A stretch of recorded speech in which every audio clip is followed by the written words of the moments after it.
And good afternoon. Welcome to beautiful Cabinets Field in Corpus Christi, Texas. I'm Mark May along with Mario Reyna, about to bring you a fourth round playoff between McAllen Memorial and Kerrville Tivy. It's game 2 of this series. It's a best of 3 series. Memorial taking game 1 on Thursday night. If Memorial wins game 2, the series is over. They advance to the regional final next week.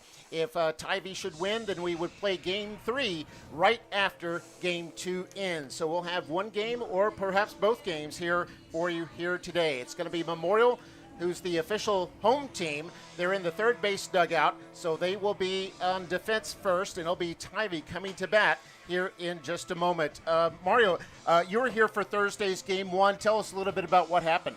Well, Mark, it was a very competitive game, as we expect in this fourth round. You know, you're going to have good teams. Mm-hmm. It was very competitive. It was actually 3-2 going into the 5th inning, and that's when the Mustangs, they started hitting, got their they actually scored 5 runs, and that's when they put the game away.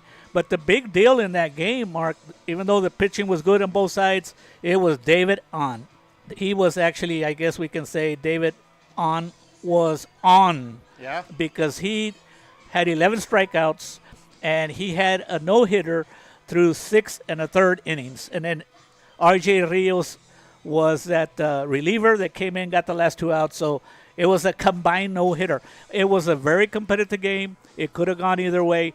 So the Mustangs better be ready, because this team, Tivy, they also lost their first game last week against Bernie Champion, who was the number 1 team in the state, and came back and swept them. Tivy has gotten hot at the right time of year. Their overall record is only 18-19, but here they are in the 4th round of the playoffs, so they've really turned it around here since they were able to qualify. McAllen Memorial, same thing. They were 3rd in District 31-5A, but have gotten red hot right here at the perfect time of year, and they are already in historical territory. This is the furthest any Memorial baseball program has gone in the 44-year history of Memorial High School. And in fact, in that no-hitter you mentioned, I asked Coach Roque Cortinas if he remembers the last no-hitter for the Mustangs. He said that's the first one in his 2 years as head coach of the program. So it's been a while since Mustangs have pulled off a no-hitter, and of course the best time to do one is in the state playoffs. And talking to both coaches, Mark, they pretty much agree that both teams are very, very evenly matched. They depend on their pitching, good defense, and timely hitting. So you're looking at 2 teams that are basically carbon copies of each other. And just like you said, they didn't win their district titles at home. But at the end of the day, it's in the playoffs where you need to win, and that's why both teams are playing this late in May. Coincidentally, both teams have similar color patterns as well. You see the blue and white of Tivy as Stormy Rhodes, their center fielder, steps into the batter's box. The pitcher for Memorial is right-hander Manuel Villa. So here's the first pitch, just underway in game 2, and this is swung on. It's going to be a base hit for Tivy, right into left field. And Stormy Rhodes on the first pitch is aboard, and the Tivy fans come alive. And how about that, Mark? On Thursday, they didn't have a single hit, and on the first pitch of the second game, there's their first hit. I was just going to mention that Rhodes was 0 for 2 in the first game. So next batter is going to be the right fielder. This will be Bailey Blaker.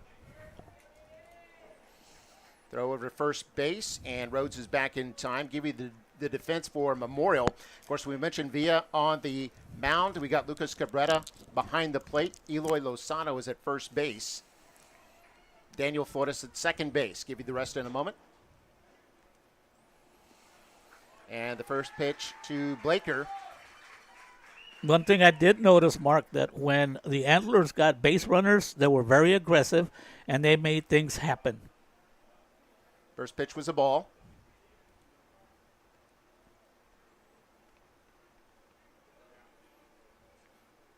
Next pitch to Blaker. He lets that one go as well. Got away from Cabrera for just a moment, but he kept it in front of him. And this will be 2-0. And Manuel Villa, the pitcher for the Mustangs, he is a UTRGV commit, only a junior. And he did a fantastic job of pitching in the third game again. No, it's in the second game against the Bulldogs. And this is low, and it's going to be 3-0 now here to Blaker. And Mark, that's what the Antlers want to do. You're coming off of a loss. You want to see if you can throw that first punch, get that momentum back on your side early. Oh, I think they've changed the count now to 2-1. Yeah, they're changing it now. That last pitch just got in there. And now this is high, and it's going to be 3-1 on Blaker. Meanwhile, the rest of the defense for Memorial, Jose Rivera is at shortstop, Emilio Presa at third base, Eric Serrano, the left fielder, Kane Coy in center, Jacob Sanchez in right. And that misses inside, and runners on the bases for first and second for Tivy with no out here in the top of the first. And this is exactly what Coach Chris Russ for the Antlers was hoping. Immediate action, immediate pressure on Villa. But we saw Villa in the previous round against arch rival, the McAllen Bulldogs, and he was fantastic. So we'll see if he can settle down. Yeah, Aiden Klein is the pitcher for Tivy, and he steps in, batting third in the order. Pitch from Villa. Swung on, and this is hit high into the outfield. Coy is underneath it and grabs that one for the first out. Runner tags up at second, is going to head to third. That's Stormy Rhodes. And so now runners on the corners with one out here in the first inning. So with runners on first and third, Mark, I would expect Coach Russ to be aggressive based on how he played it on Thursday. I look for that runner on first to maybe go to second. They want to make things happen early. You know, you think about it, Mark. You lose, and then you had to go home. It's about 200 miles from here to Kerrville Tivy. They had to think about it for a day. So, Coach Russ will be aggressive. Hayden Neese, the next batter, he is the left fielder.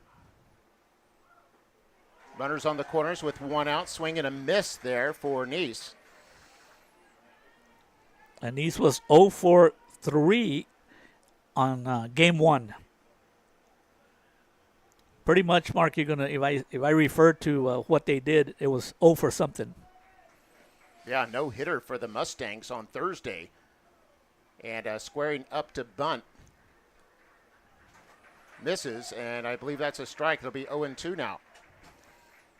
So here's a big pitch for Villa. If he can get a strikeout here, it'll go a long way for him to settle down and get back in the groove. Yeah, with one out, Neese can still sacrifice Rhodes home from third base.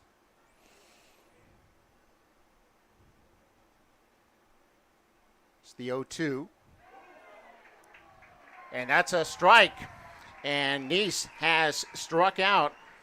Called strike there, and that draws applause from the Mustang fans. And Manuel Villa, Mark, no wasted pitches, no purpose pitches to see if he could get the batter to swing. He just came right after him. What a pitch. Yeah, so 2 outs in the inning now. That takes a little bit of pressure off here, the Mustang defense. Look for the runner to go, Mark. Got a force out at second base. The next batter is Connor Bloomer, the shortstop.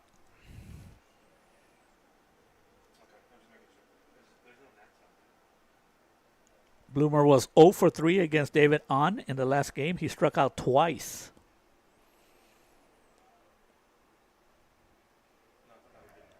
And that's a strike. And it seems like Villa was, a little bit off. He gave up a base hit on the first pitch. He walked the second batter, but now he seems to kind of settled in. He did, and that's one thing we talked about in the series against Mac High, that he's very calm.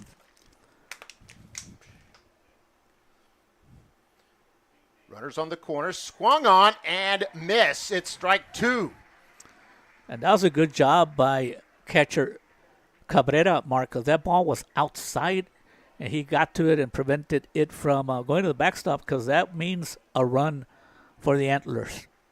Cabrera, a signee this past week, be playing junior college ball this time next year. Congratulations to him. 0-2 with 2 out here in the top of the first. Runner going. And this is going to be a ball. We've got a stolen base for Bailey Blaker. And Villa with a 1-ball, 2-strike count, he pretty much has whatever he wants to throw, whether it's a fastball, a curveball, or an off-speed pitch. He's in control, but this is another important pitch so early in the game. The stolen base takes off the force out. 1-2 with 2 out. And that's a called strike, and how about that? Wow. Nice job by Manuel Villa to maintain his composure, strike out the side there in the top of the first inning. And after 1/2 inning of play, there's no score in the game with the Mustangs coming up to bat.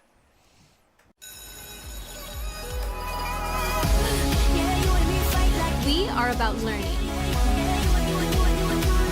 We are about safe environments. We are about going the extra mile. We're about exploring our horizons. We are about opportunities for all. We are about excellence.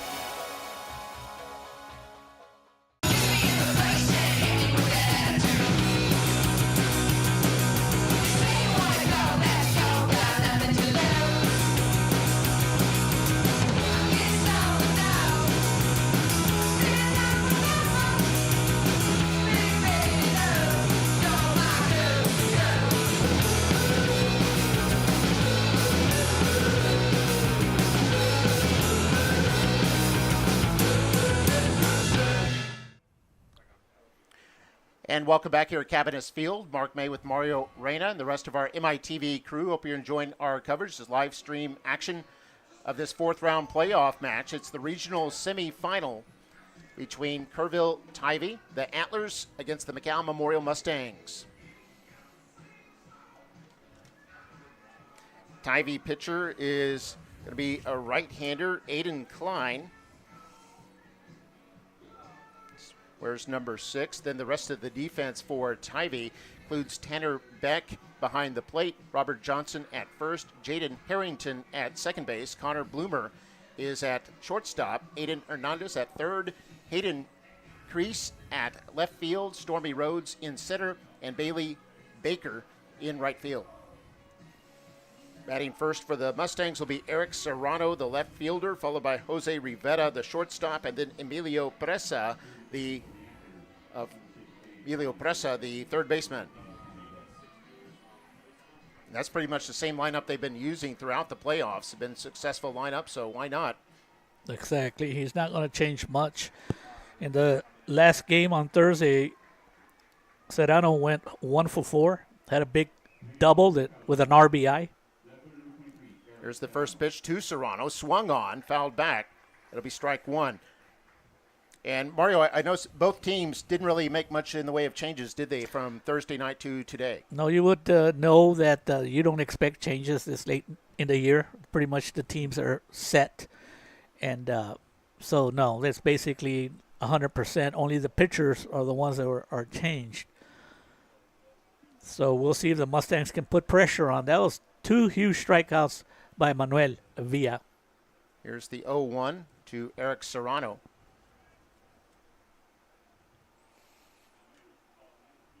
Swung on and a miss. That was a nice fastball there by Klein. It's going to be 0-2 now on Serrano. You know, looking at the lineup, Mark, the bottom of the order, they scored 5 of the 8 runs for the Mustangs. Good production out of the bottom half of the order. Here's the 0-2. That's going to be low and outside. It'll be 1-2 on Serrano.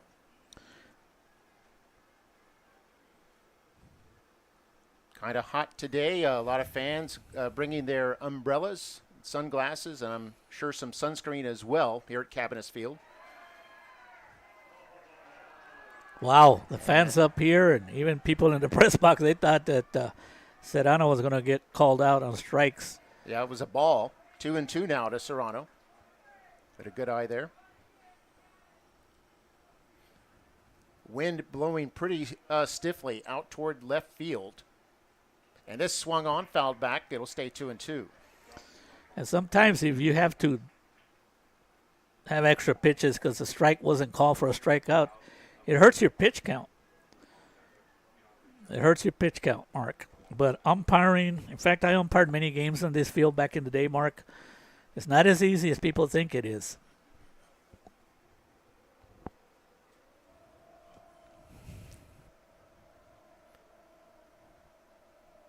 And here's the 2-2 to Eric Serrano. And swung on, and he strikes out. And Klein, with some terrific fastballs there, is able to get his first strikeout. One thing about the Antlers, Mark, coming into the game on Thursday, I was informed that in the playoffs, their pitching staff had 56 innings where they had not allowed an earned run. So, talk about pitching, right? Wow. Yeah, well, yeah, at the end of the day, pitching is what will determine how far you go. Jose Rivera, next batter, is a shortstop for the Mustangs. Looks at the first pitch, a 4-1. In the last game, Rivera went 1 for 4, 2 strikeouts, Mark. But this is a team game. He carried the against the Bulldogs. He carried the Mustangs with his hitting. And takes a strike on the second pitch. It'll be 1-1. Without his bat against the Bulldogs and the previous series against Harlingen South, the Mustangs might not be playing today. Yeah, had some very big hits. And here's a big hit right here. This is on to left field, and it's going to be a base hit for Rivera. He's taking off for second base as the ball got away from the left fielder and is all the way at second. I think that'll be ruled a single and an error. That will be the ruling. And one thing about the Mustangs that they have done, Mark, is that any time there's an error or mistake by the opponent, they usually make that team pay for that error. So we'll see if they can do this. Yeah, the Mustangs now have a runner in scoring position as they bring up the third baseman, Emilio Presa, number 99. And Presa went 2 for 3 on Thursday with a walk. Rivera takes his lead off second. First pitch to Presa. Breaking ball is a ball. And my compliments, Mark. We have a pretty good crowd on both sides, and the temperature is 92 degrees. So people are here to support both the Antlers and the Mustangs.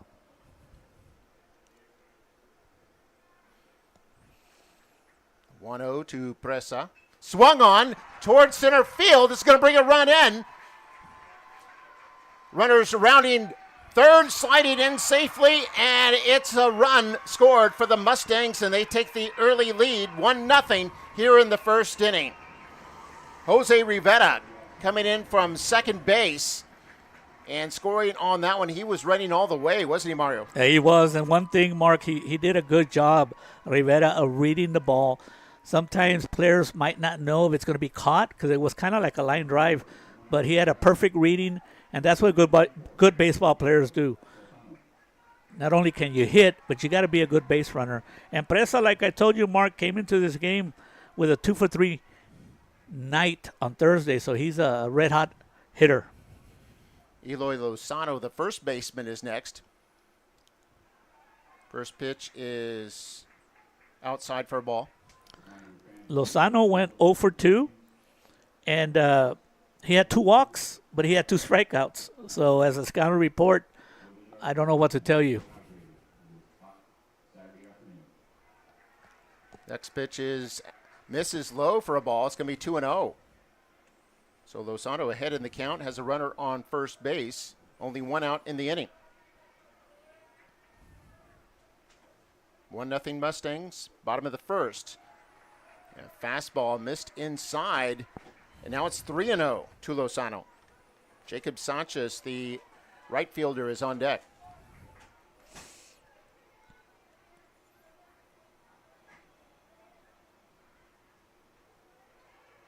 And this is a called strike, hit the outside corner, be 3-1 now to Lozano.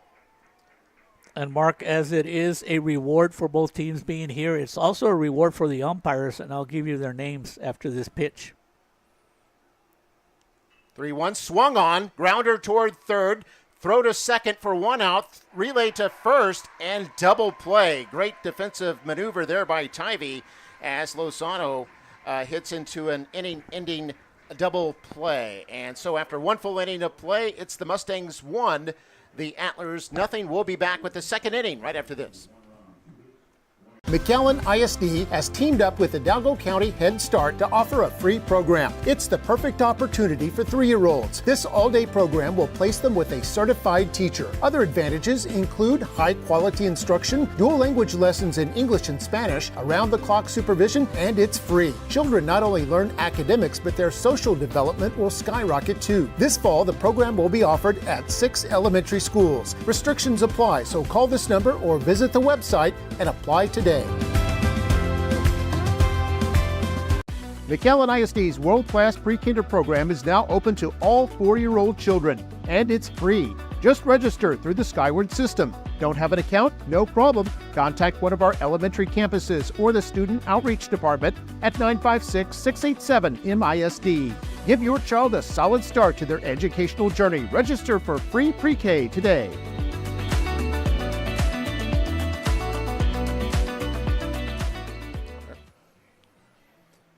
And welcome back.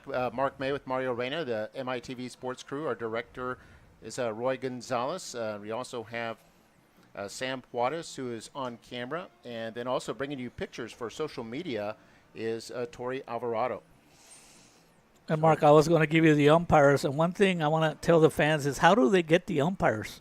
Well, both schools, they get together and they agree on the umpires. And they're both using their home chapters, which is pretty good. Sometimes they can't agree and they go UIL. But congratulations to the New Brownsville's chapter and the Rio Grande Valley chapter behind the plate, Jim Hillard. We have third base, Roy Reyna. First base, Adam Manzano. And Raul Chapa. All right, first batter up for the Antlers here in the top of the second inning, Adon Hernandez, their third baseman. Manuel Villa is the pitcher. 1-0 Mustangs. Swung on, miss, strike one. And it looked like Hernandez was ahead on that pitch. That's a great pitch. And that's the thing that makes Manuel Villa so dangerous, especially if he can throw those pitches for strike, Mark. It's another one. And strike two there as Hernandez caught looking. Hernandez was 0 for 3, and the last two times he batted, he actually struck out.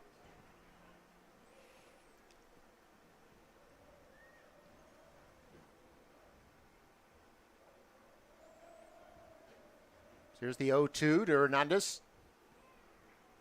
And takes the ball outside, 1-2. By the way, I want to quickly congratulate the Falfurious jerseys. They were playing a playoff game here They sure today were. in Class 3A.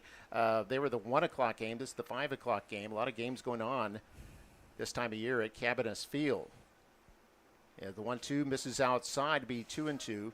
Falfurious defeating the Industrial Pirates 9-4 today. Yeah, Falfurias for many years, Mark. They've had a good baseball program, and they also had some good cross-country running teams. Here's the 2-2 to Hernandez. Lets that one go. Good eye there. Picked up ball 3. That was close. Too close for comfort, but the umpire just did not ring him up. But yeah, you know what happens here in the early innings, Mark? You try to figure out the umpire also to see what he's going to give you and not give you. And you got to throw those pitches that those umps like. Full count now to Hernandez. And this is ball 4. Thought it was over for a strike, but it might have been a little high. And Hernandez is aboard, and that's the second walk allowed by Villa.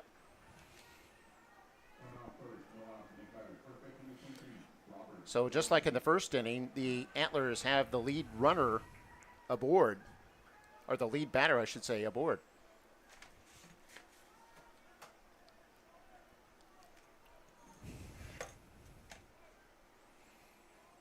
Next batter, Robert Johnson, first baseman. And this slow roller back to the pitcher's mound. Cabrera has it, throw to first. That's his only play, and makes the out. But the runner, Hernandez, advances to second base. Boy, Cabrera had a slow start on that. He didn't jump on it, but then he used his quickness. But something's happening. The umpires are getting together to talk to each other.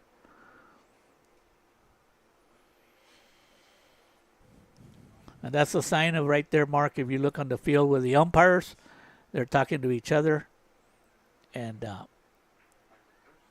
they're returning the runner back to the first base. And the only thing I can say, either that the batter... May have been some kind of batter interference or something? I don't know, because it looks like the batter is back at bat. So maybe it was you're right. a foul ball. Initially could have been. So that's all I can say. Something happened with the batter. Maybe the ball hit him when he bunted. That's why the catcher was slow coming out. So Johnson's back at the plate.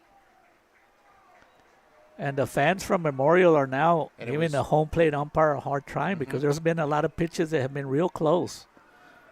Yeah, Johnson stepped back in there with an 0-1 count and then picked up a ball. So now it's 1-1. Yeah.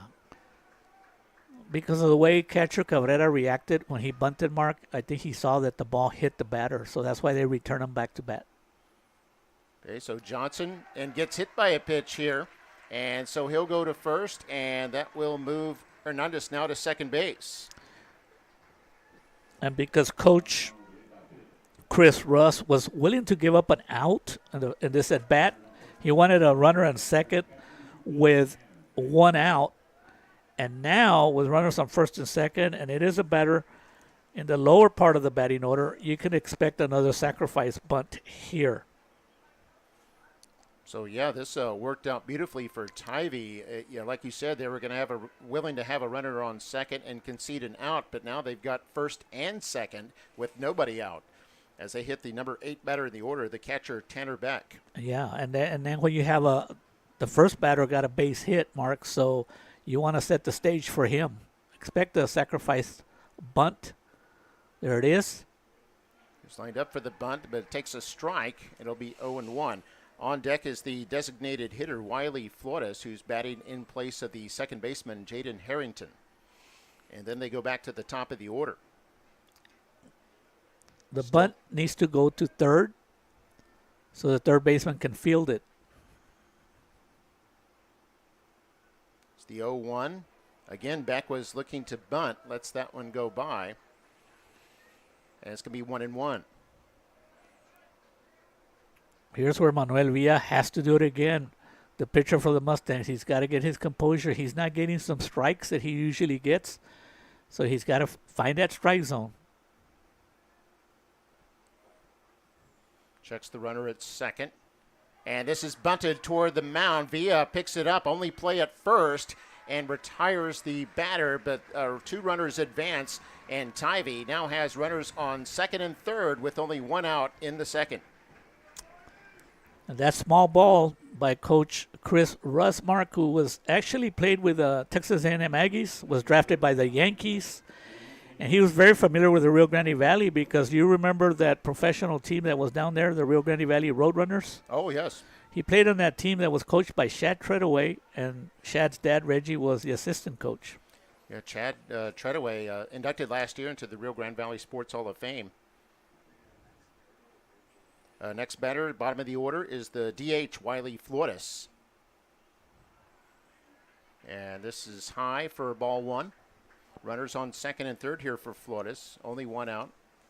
On deck or at the top of the order is Stormy Rhodes, who singled back at the first inning. Villa has to come after the 9th batter, Flores. 1-0 pitch. Swung on for a strike. It's going to be 1-1. Because he blew that pitch by him, Mark. Don't waste your pitches. I mean, he blew it by him. He just come back and just fire some fastballs on this batter. Wind still blowing out toward left field. 1-1 with 1 out. And this is swung on over the pitcher's mound, base hit. Runs will come in. This 1 run is in. Here's the 3-leg. It's going to be close. Wow. Cabrera had the ball. I think he got the tag. He did. Wow. And so both teams with reason to celebrate as the Antlers tied up 1-1. But the Mustangs, thanks to a stellar throw by Kane Coy, that was an absolute dart to Lucas Cabrera. Cabrera was able to make the catch and make the tag in almost the same motion to prevent a go-ahead run.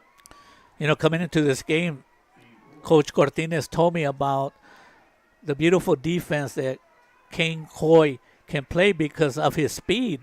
He didn't tell me he had a great arm. No wonder he's a quarterback for the Mustangs. Oh, yeah, using his quarterback arm there to get that ball all the way from shallow center to home plate. And when you get those big outs, Mark, and you prevent the run from scoring, and Manuel Villa can get out of this inning, it's not as bad as it could be. But congratulations to that ninth batter, Flores, for coming up with a big RBI. Yeah, so we're 1-1 now with 2 out, top of the second inning here at Cabinets Field. Runners going. Here's the throw towards second. It's going to be wide. And Coy picks it up in center. And they won't concede another base. That was Wiley Flores, who was able to get the steal at second, but he's going to end up staying there. He got a big jump, Mark. He read it perfectly. And Manuel Villa, he has a long stride. He's a little slow coming home. So it was almost impossible for Lucas Cabrera to throw him out.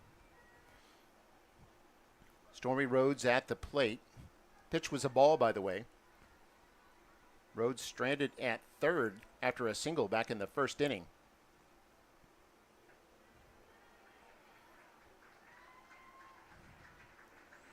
That'll be a ball. It's 2-0. Well, from up here, Mark, this umpire is not giving any strikes that look like strikes in the upper zone. But so far he hasn't done that for both teams. So he's being consistent. Flores at second base. Here's the pitch to Rhodes. Looks at that one, and it's a strike one. And that's where Villa needs to see that is the strike zone for this umpire.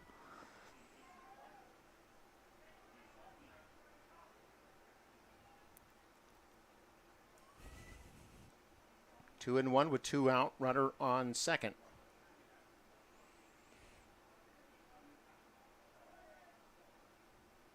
Swung on toward third. This is a base hit. Runner is rounding third and is headed home. Tivy will score and take a 2-1 lead. And Rhodes has his second hit in as many at-bats and is at second with a stand-up double. And good job by Stormy Rhodes. Stormy pitched last on Thursday, and it's a good pitcher. He just ran out of gas, but Stormy is an Oklahoma State commit, and he's not doing it in this series with his pitching, but he's certainly helping himself out with his hitting. That'll bring up the number 2 hitter in the order, Bailey Blaker, who is the right fielder, and he looks at strike one. 2 outs in the inning, runner on second. 2-1 lead for the Antlers.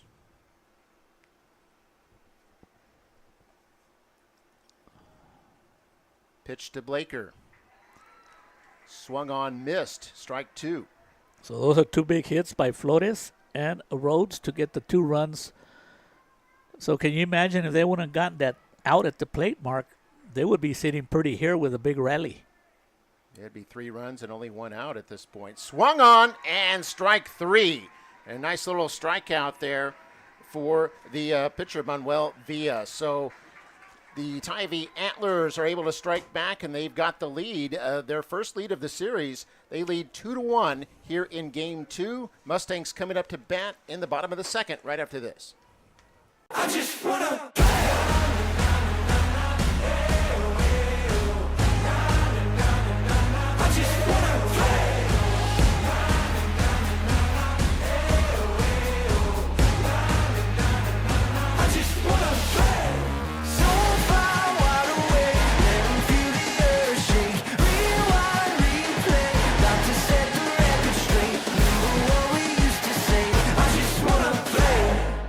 At McAllen ISD, every voice matters, a community dedicated to shaping the future of every student with a legacy of success and accomplishments. Join McAllen ISD, where every student is a story waiting to be told.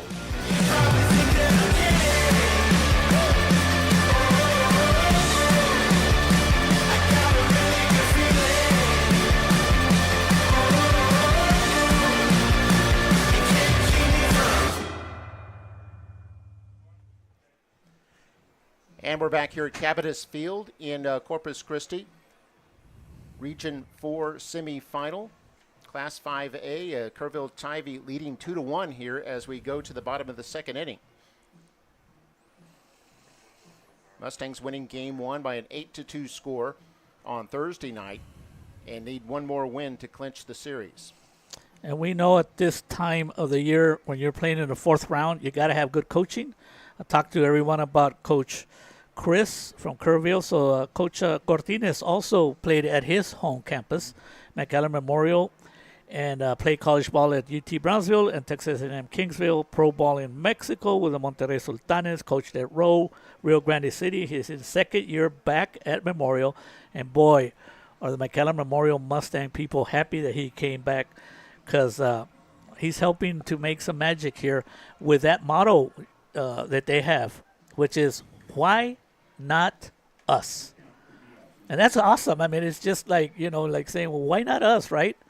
I mean, nobody expected them to be playing this deep into the playoffs, but they certainly earned a changing culture there. And a lot of these pitchers that are pitching, Mark, they're coming back next year. Yeah, they've got a pretty young team. A lot of talent coming back. And still more opportunity to make magic this year. First batter up is Jacob Sanchez. He's number 5 in the order. Looks at ball 1. Sanchez, the right fielder. Aiden Klein is the pitcher, right-hander. Against Mac High in that series, Jacob Sanchez, he had a beautiful series, Mark. He had some key runs that he scored. So let's see what he can do here. The 2-0. And looks at strike 1. You mentioned professional baseball teams and the Roadrunners. I know another team from that era, played out of Harlingen, the Rio Grande Valley White Wings. And this is swung on, hit toward left, but it's going foul. It's going to be 2-1. Yeah, the White Wings, I covered the very first game in White Wings history, Mario. It was right here at Cabot Field. They played the Corpus Christi Barracudas. It's when the former Astro, Alan Ashby, was the White Wing manager. Now, this field has a big tradition with all the Corpus schools and Robstown and Corpus Christi, Calallen. The 2-2. And this is inside. It'll be a full count on Jacob Sanchez. Yeah, you mentioned Robstown. That's another school with a great baseball tradition. The Cotton Pickers.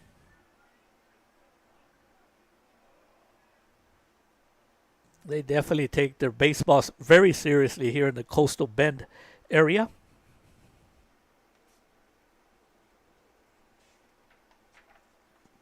Well, that was a good response to that first run by the Mustangs, that the Antlers responded with 2 runs in the top of the second inning. And the pitch is high for ball 4. And Sanchez, the lead batter of the second inning, is aboard. Mark, I don't have stats for when a runner gets on base right away, but especially with a walk, more often than not, it'll come back to haunt you. We saw that in the last inning as the Antlers were able to put runners on the bases and eventually score some runs with their small ball. They lead 2-1 right now, have 3 hits. Mustangs have 2 hits. First pitch to Daniel Flores is a strike. Flores, the second baseman for the Mustangs. Daniel Flores in the last game was the only player for the Mustangs that actually scored 2 runs. Throw over to first base. Sanchez back in time.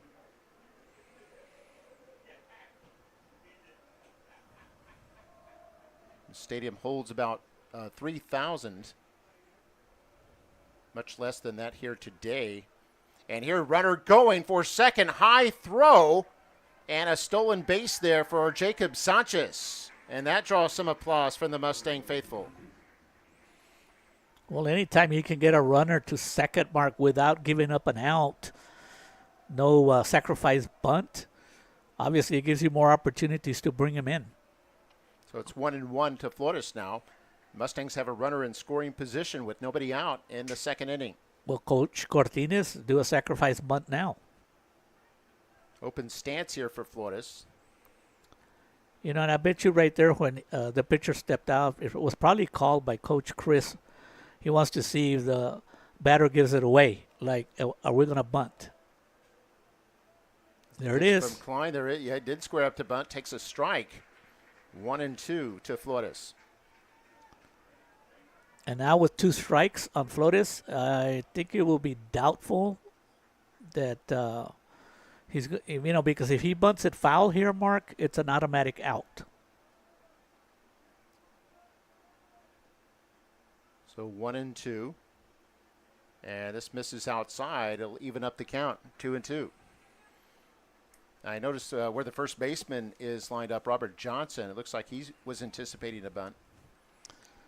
You know, Aiden Klein has done a wonderful job as being the second line pitcher for the Antlers, but he's struggling a little bit with his control. And this is popped up, foul. No opportunity for the catcher. It'll stay 2-2. Something else I can tell you on the scouting report that the catchers, they used 2 catchers on Thursday. They were struggling with pass balls, Mark. So that's something to take a look at. 2-2 from Klein is high and a full count to the second batter in a row. Sanchez eventually walked. Well, He's at second base right now, and now Flores has a full Mark, count. something I noticed after the pitch, Aiden Klein, he was looking towards the dugout, like indicating that maybe he needs a reliever. It's very hot out there, over 90 degrees. And he on keeps that looking turf over field. there, Mark. And Flores draws ball 4, and he'll be on first base. Sanchez already on second after a walk and a steal. And the Mustangs have 2 runners aboard here in the bottom of the second with nobody out. That'll bring up the designated hitter, Gael Aguirre. Aguirre, who's batting for the pitcher, Manuel Villa. Gail went 0 for 3 on Thursday, but he did have some contact. He didn't strike out at all. He made contact on all 3 of his at-bats. He also walked. He stole second. So I expect another bunt to get yourself a runner with less than 2 outs at third base. So Aguirre steps into the batter's box. He'll bat from the right side of the plate.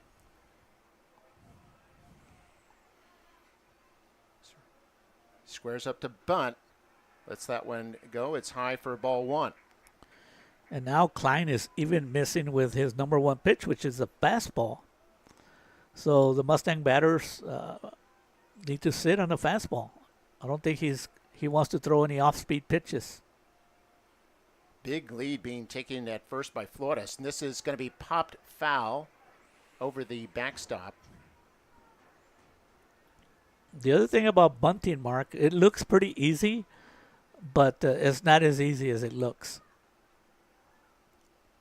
Well, they call it a lost art at the major league level. Well, I guess you don't make a lot of money if you're bunting all the time. There's The those big stats. money is in the big hits. 1-1 to Aguirre. Again, he looked like he wanted to bunt and takes ball 2. Well, that's a sign of a good hitter right there, Mark, because, yes, you want to bunt him over, but you got to make sure it's a strike. It was outside. And a good take by Aguirre. Lucas Cabrera, the catcher, on deck. Oh, And that's a fastball inside. Misses, going to be 3-1.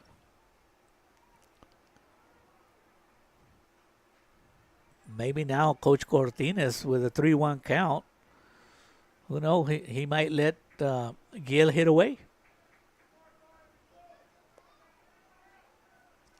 Or force Klein to throw a strike. And, yeah, it does take a strike there, and it'll be a full count. 3 batters in a row that Klein has gone to the full count, so he's really racking up the pitch count. He is. And now, I mean, no choice. Gale has to hit away with the two strikes on him. Still nobody out in the inning here in the Mustangs second. Mustangs trailing 2-1. And that's ball 4. The fastball missing. Looked very close on the inside corner, didn't it, Mario? Yeah, it did, and the fans were not happy at all. So Coach Chris Russ is going to come out. He has to come out. Yes, there he is. He's going to come out and talk to his pitcher. He just seems to be struggling with his control, and early on with the second batter, he did look to the dugout for help, like something's just not right for him. And, you know, with the bases loaded, Mark, the Mustangs have done a lot of damage. And coming up to bat is Lucas Cabrera. Lucas Cabrera went 2 for 3 in the last, and he had several RBIs, so he's looking pretty good. That's, you know, you're looking at it. And if we look down the right field line, you see activity over there in the bullpen. You look at, they're getting ready. And this is what a coach does. He comes out, calm down your pitcher. And now they're getting some bullpen activity, warming them up, because Coach Chris Russ knows that he has to stop the bleeding early. And he saw what happened in the 5th inning on Thursday where the Mustangs put up a quick 5. Cannot afford to have that. Yeah, Klein did not walk anyone in the first inning, has walked 3 consecutive batters to lead off the second. And it's now Mustangs with the bases loaded and nobody out here in the bottom of the second inning. Lucas Cabrera, the catcher, at the plate and takes strike 1. And as you mentioned, Mario, some activity starting up in the bullpen for Tivy. Yeah, there's no tomorrow, or shall I say no tonight, for the Antlers. They have to win this game. And that would force game 3, which would be break the tie in our best of 3 series. Ball 2 now to Cabrera. Cabrera, number 8 in the order. Kane Coy is on deck, the center fielder. 1-1 now to Cabrera. Swung on, missed, and picks up strike 2. And Klein threw that one he so did. hard his hat came off. Yeah, no, he's got a good fastball, but the problem is that because he's not hitting his curveball or slider for strikes, he has to come in with fastballs. He just does not have control of his off-speed pitch. So 1-2 pitch to Cabrera. Swung on, missed, and Cabrera strikes out. Huge out for Klein. Yeah, big out for the Antlers there, but the bases are still loaded. With 1 out in the inning, Mustangs still feeling good about their chances as their center fielder Coy steps up to bat. And on deck now at the top of the order is Eric Serrano. Coy went 1 for 3 on Thursday. He made contact on all 3 at-bats. He did not strike out and had a single with brought in 2 RBIs. First pitch to Coy. Fastball misses outside, and it'll be 1-0.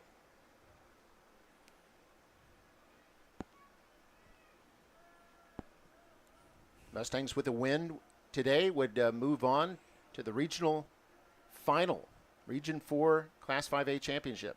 And this is swung on, going to be a blooper toward right field. It drops in. 1 run comes in. Here's the relay. A second run running to the plate is also safe. Mustangs bring in 2, and they regain the lead 3-2 here in the second inning. That's what I was talking about Kane Coy, Mark. That's why I brought up the fact that he went 1 for 3, but he did not strike out. So that tells you that he's seeing the ball very well. And he had a big key hit in that 5-run 5th inning. And anytime you get anything from your 9th hitter, Mark, that is a big bonus. And here's where the Mustangs have been dangerous, Mark. They already scored a couple of runs. They still have a rally going, 1st and 3rd. Your leadoff man coming up to bat. Coy, give him a couple of pitches. Because of his speed, he might end up at 2nd. This is another opportunity for the Mustangs for a big inning. Runners on the corners. 1 out here in the second inning. Jacob Sanchez scored from 3rd base. Daniel Flores scoring from 2nd. And here the runner going. They throw over to first base. It's a double steal, and they're able to make the out at home. That'll be out number 2, but the Mustangs still have a runner in scoring position at second base. That's a Coy who stole second. And Coach Cortines is talking to the third base umpire that he thinks something happened. He wants an explanation because there's no way that runner at third, he didn't hustle home. I think they expected a balk or something, but nothing was called, Mark. And the big deal here is that did the pitcher step out? And if he stepped out, then he becomes like a fielder. But it looked like Cortines is explaining that the pitcher looked like he started the pitching motion, and then he stepped out. And you cannot do that because as soon as he started the pitching motion, Coy took off to second. He wouldn't have done that if the pitcher would have stepped off. So that's true. And then the pitcher threw over to first base, allowing the base runner Coy to easily get second. And a good job by Robert Johnson to realize there was a double steal on.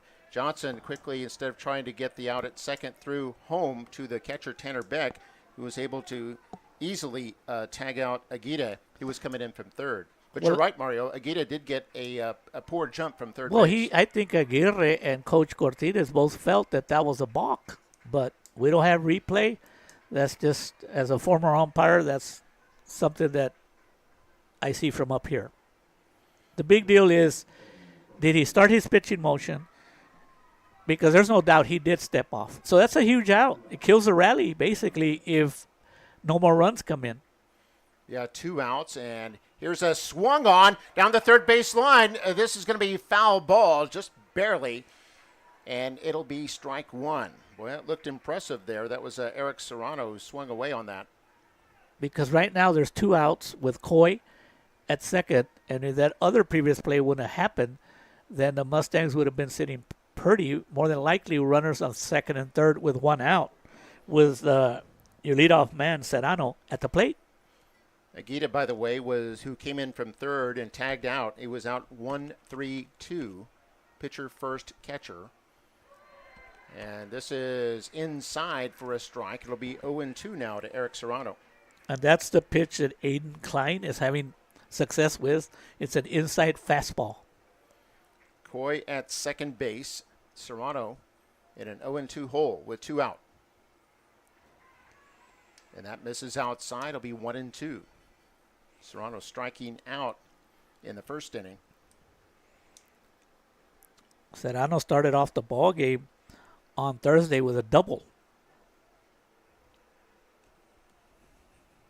1-2. This is swung on, and it looks like it goes foul on the third base line. It'll stay 1-2. By the way, the field dimensions, 319 feet to the left foul line, 318 down right field, and straightaway center is 394. What kind of wind conditions do we have today, Mark? Yeah, it's a pretty brisk wind. It's steadily blowing out towards left, and occasionally the wind shifts to blowing out to straightaway center. Right now it's center. And this is swung on, fouled back. It'll stay 1-2. I think Aiden Klein is sticking to his fastball, Mark, because he's struggling with his second pitch. He's not throwing it in the strike zone, and he doesn't want to risk throwing it. And remember, the catcher struggled on Thursday. There was about 2 or 3 pass balls. Haven't seen any today. 1-2. This is swung on. Base hit into left field. Runners coming around third. Here comes the throw. It's going to be close. It's a out at the plate. And that'll end the inning. Mustangs don't like it, but the Kerrville Tivy Antlers enjoyed it. Well, I think the umpire called safe first. And then all of a sudden, he, what do you call it? He called him out because he says that the runner threw his elbow. So Coach Cortines again has to talk to the umpire behind the plate.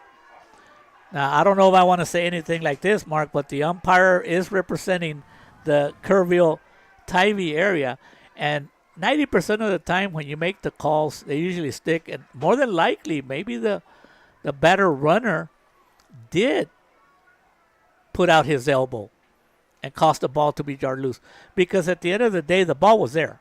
And you got to give credit to Coach Cortines. He's being aggressive. It has to take a good throw to end the rally. And the left fielder, he got to the ball with plenty of time, and he made a throw. But initially, the umpire called him safe, and then changed his mind and called him out and signaled that there was an elbow thrown. Let's go up. Can he toss the runner for that as well? He can, but you know, it's going to be very doubtful since the umpires are talking this long, whether they'll make a change in this call. But we don't have the privilege of going to where does Major League Baseball go. I know for play reviews. Yeah, they've got their play review, I believe, based in New York from a remote site. Hayden Crease, by the way, was the left fielder who made that terrific throw all the way to Beck at home that beat the runner easily. They were able to tag out Coy, who was trying to come in all the way from second base. And that doesn't surprise me, Mark, because Crease is a pitcher. And we see the Mustang battery already getting warmed up as they anticipate this call will stand. Well, I'll tell you one thing. There is a conversation. If there's conversation, there could be a conversation saying, and they're going to talk to the two coaches. Yeah, they're bringing the two coaches over. So this is not a done deal, because usually when it's a done deal, you just say, no, let's go. And it wouldn't have taken that long of time for the discussion. We'll see how the Tivy coach reacts if they're changing the call here. So if it does, that makes it Mustangs up 4-2 with still 2 out in the inning. Well, it looks like the Mustang defense is getting on the field like they're thinking there's not going to be no change to call. But one of the umpires is trying to explain what happened.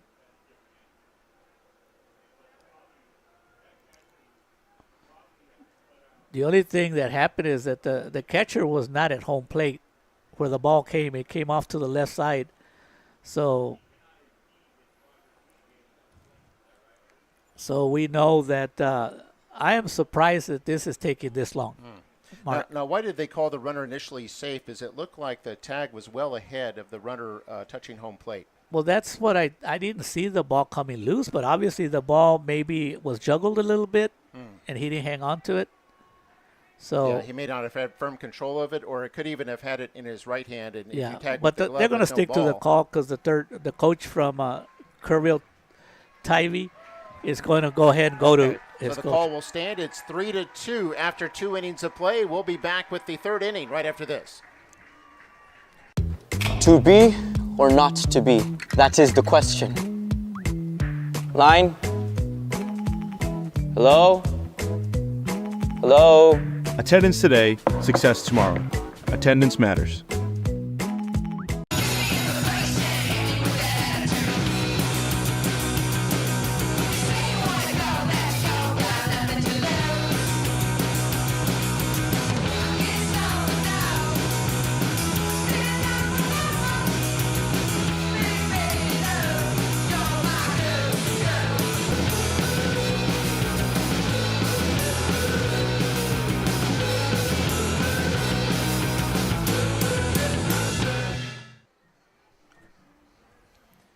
And welcome back to Cabinets Field in Corpus Christi.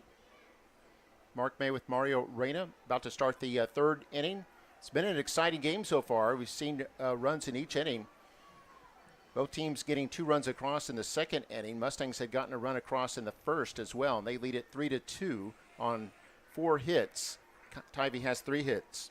And you know, Mark, even though the Mustangs came back to take the lead, 3-2, because of that play at the plate, it basically stopped a possible rally. And don't forget that the other confusion was also did the pitcher balk, and they you know, so that's what happened. Fly out. Here's the first pitch, hit toward left field. It's going to be caught for an out by Eric Serrano. And the batter, Aiden Klein, is out. And that's good that Manuel Villa came in with one pitch and he got an out, Mark, because that last inning lasted a little bit longer than usual. So I was wondering if he was going to get cold.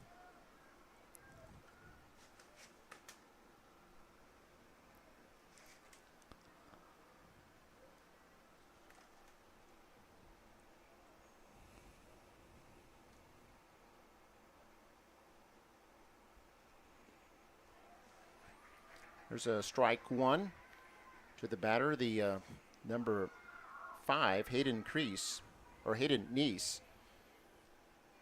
Neese striking out in the first inning. Pitch from Manuel Villa is strike 2. Well, I'll tell you one thing that happened, Mark, after that inning. The fans are in it now. You can hear them. The Memorial fans were not happy with the calls, and the Antler fans are happy with the call. 0-2 pitch, swung on, foul ball, left side. It'll stay 0-2 on Neese. And, Mark, I see a lot of moms out here. I don't know if you see them, and you see the umbrellas. And I know it's May, so happy Mother's Day to all these moms that they go under a lot of stress themselves. We know that, right, Mark? Indeed. Number of fans from both communities making the trip to Corpus Christi. It was a long trek, about 150 miles for McAllen, about 200 miles for Kerrville. Over here on the Gulf Coast of Texas. 0-2 pitch. This gets away from Cabrera. Nobody on, though. And it's going to be 1-2. And speaking about moms, I will send a shout out to my mom, my mother-in-law, Linda, and my Aunt Tila, who just recently passed away. I can guarantee you all those three. There were sports nuts, Mark, somewhere up there in eternal glory. They're out here. They're watching this game, wishing me best wishes. 1-2 with one out. Nice. And that's a called strike there on Hayden Neese. And there are 2 outs in the inning. Coach Roque Cortines has to be happy, Mark, that he got 2 quick outs for Manuel Villa, because we know how dangerous he is and how dominant he is once he gets into the groove. He shut out the Bulldogs in the last game, didn't he? Mm-hmm. He pitched, which was game 2. Right. Yeah, he won that one 2-0. That was game 2 of that series that evened it up 1-1, and then the Mustangs taking game 3 by a 12-2 score. There's a strike called against Connor Bloomer. Bloomer, the shortstop, struck out in the first inning.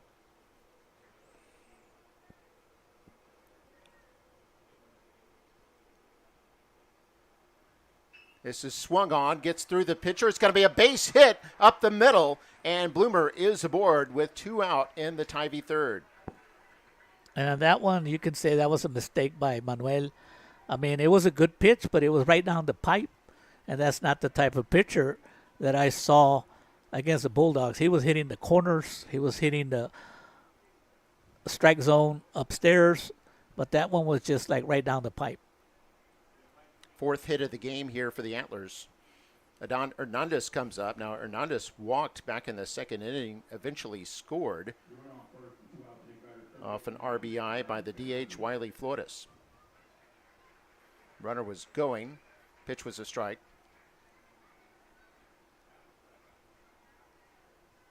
And you do look at one thing that Manuel Villa, he's just a junior, Mark. He might have to work on. His stride is very deliberate, real patient, real calm, but he does give the runners an opportunity to get big jumps on him. The 0-1 to Hernandez. Nice pitch. Is just misses inside. That's going to be 1-1.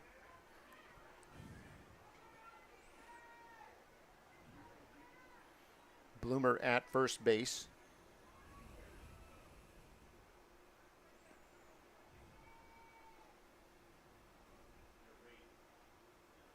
So the 1-1 here to Hernandez is swung on. This can be a base hit left field. Bloomer will stop at second base, and Hernandez at first base. And the Antlers have something brewing here with 2 out in the inning, have been able to put 2 runners on board.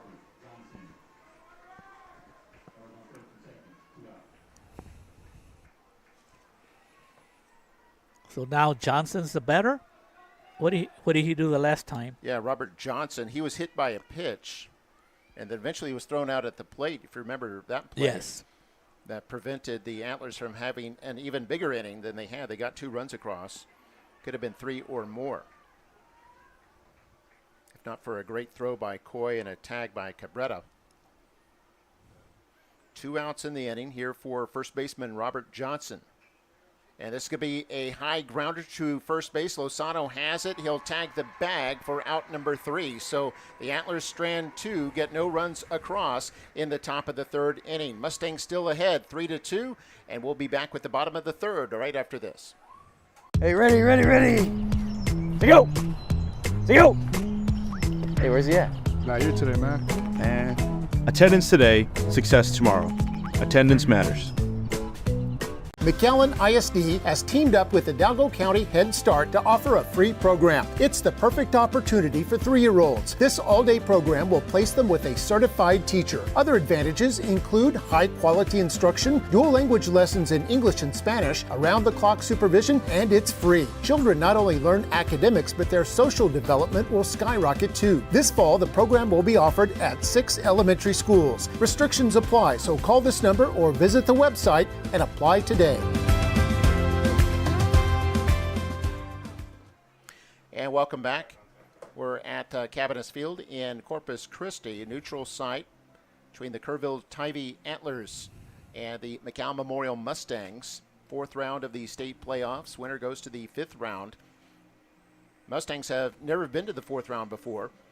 Furthest they'd ever gone in the program's history was the 3rd round, and that was last time they did that was back in 1990 when their coach, Roque Cortinas, was a player. He was a pitcher for the Mustangs back then. That was his junior year. And now as a coach, he's come back and taken them even further. Total so far through 3.5 for Tivy, 2 runs on 5 hits with 1 error. For the Mustangs, 3 runs on 4 hits, no errors. Yeah, this is the way it was going in the game on Thursday, Mark. It was a close game, 3-2. And then in the 5th inning, that's when the Mustangs exploded. But they had some opportunities here that you got to take advantage, and unfortunately it did not happen. And that's just baseball.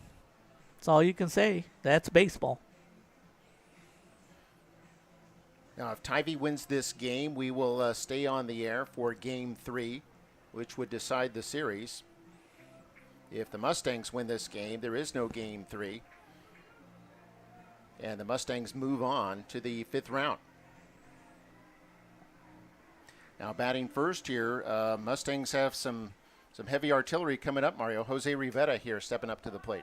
Yes, sir. You know, Jose Rivera all season long has been the MVP on offense, as per Coach Cortines calls him. He comes into this game batting .378.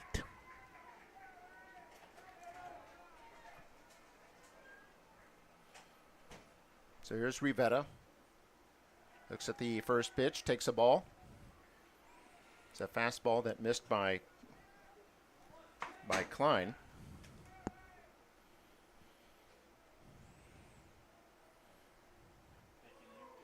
That's inside. It's 2-0 now to Jose Rivera. Rivera back in the 1st inning.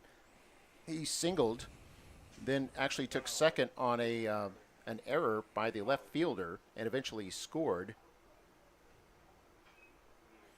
It hits this one foul. It'll be 2-1. You know, and observing Rivera now for some games, boy, he's an aggressive hitter. If he misses, Mark, he swings hard. It doesn't matter. 2-1. It's going to be 3-1 now. If that missed outside. Yeah, Rivera scoring back in the 1st inning off a single to right field by Presa. His nickname is Cheve or Cheveto. 3-1 pitch. Inside misses, and it's another walk issued by Klein. Mark, did that last walk come in to score in the last inning? In the last inning, there were 3 walks issued. 2 of them eventually scored. And that's what we talk about. Yep. I mean, those walks will always, some way or the other, they come back to hurt you. And the other thing, even if they don't score, it's making your pitcher throw more pitches. That's the fourth walk issued by Klein. Runner on first with nobody out. That's a called strike there on Emilio Presa. That was a perfect pitch right on the corner. Second inning in a row that the Mustangs have put the lead batter on first base. Fastball caught the outside. It's going to be 0-2. 2 back-to-back perfect pitches when you need them, especially if you're coming up with a third batter in the lineup. It's the 0-2 offering. And this is swung on, hit toward short. Short has it. A toss to second for 1 out. Throw to first in time. Double play. Second double play of the game by Tivy. And there are 2 down with nobody on now for the Mustangs. That was an excellent, excellent pickup by the shortstop for Tivy. And I give Presa, give him credit. He hit the ball hard, but right at Bloomer. Bloomer did a great job of scooping it up. And because Presa is not a speedster, it was an easy, tailor-made double play. And that brings up Eloy Lozano, the first baseman, batting from the right side of the plate. So a left-hander.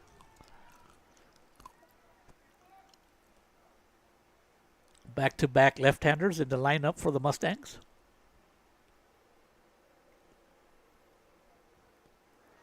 First pitch missed. That pitch is good for a strike. It's 1-1. And it's interesting once you get a double play, Mark, how the pitcher looks totally different with a confidence. There you go.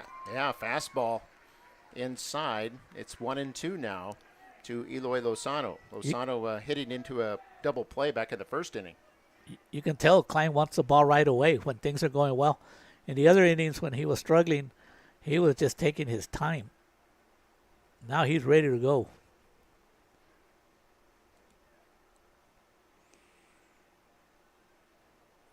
One-two pitch is swung on, fouled back. It'll stay 1-2. And it's a good thing he swung at that one, Mark, because that's the strike that Klein got with the previous batter on the corners.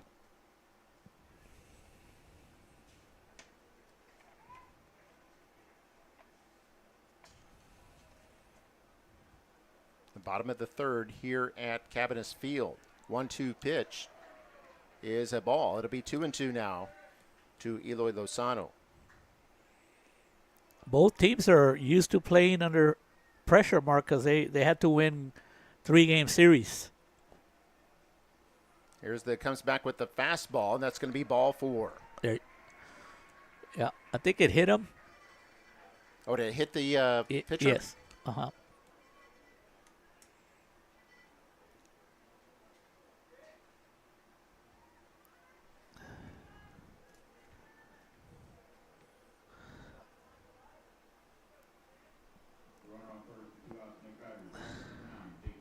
So next up is Jacob Sanchez, the right fielder, who walked back in the second inning, eventually scored off a 2 RBI single by Kane Coy. There's a called strike 1 against Sanchez.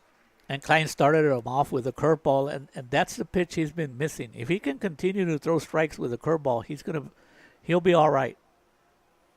And this is swung on, hit toward third base, picked up, throws to first, is in time, and that retires the side. So after 3 innings of play, no score by either team in the third inning, and the Mustangs still hold a 3-2 lead as they head to the fourth. We'll be back in just a moment.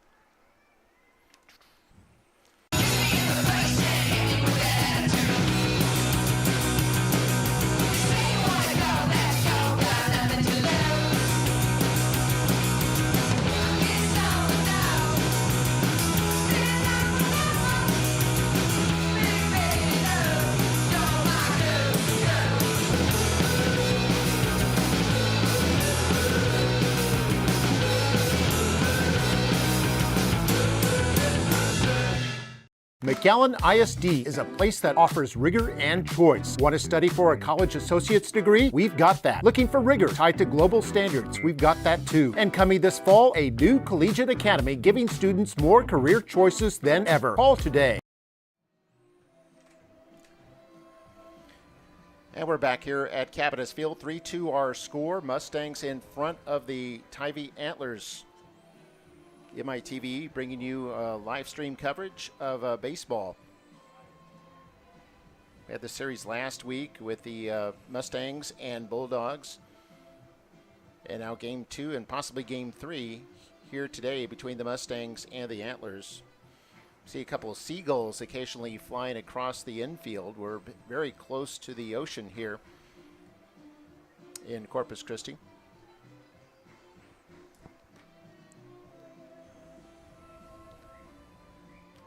See, coming up to bat for Tivy here in the 4th inning. They've got their number 8, 9, and 1 batters in the order. Tanner Beck, the catcher, followed by Wiley Flores, the DH. And then they'll be at the top of the order, Stormy Rhodes, their center fielder, who's already 2 for 2 today. And the weather now is 89, so it's getting a little bit better. Slightly cooler out there. And Tanner Beck, who grounded out to the pitcher in the 2nd inning. Made a big defensive play back in the 2nd. Tag out at first, and here's a line drive picked up by the third baseman. High throw. First baseman forced to make a tag. He does. It's Lozano. Makes a terrific play after the throw by Presa was off target. Man, that is a hot corner, Mark, because that was a shot. And Presa did a good job of coming up with it. His throw was offline, but that's why you have your teammate, Lozano, was able to get off the base and catch it and touch the better runner. So Wiley Flores, the DH, up to bat. Singled, had an RBI in the 2nd inning. That was a big hit, Mark, because he's at the bottom of the order. Yeah, and he eventually scored himself. That's right. First pitch was a ball. And the 1-0 swung on, strike as it's fouled back. So right now, Mark, I know there's some games that have already been played, but coming into the series, how many teams were still alive? 16? We were down to the final 16, yes. The winner today will be in the final 8. It's pretty elite territory in the entire state of Texas. This is high, 2-1 now, to the DH, Wiley Flores. And congratulations, Mark, to the Lady Panthers from Weslaco. They're going to the Final 4. They clobbered a San Antonio school. I mean, we're talking brutal scores.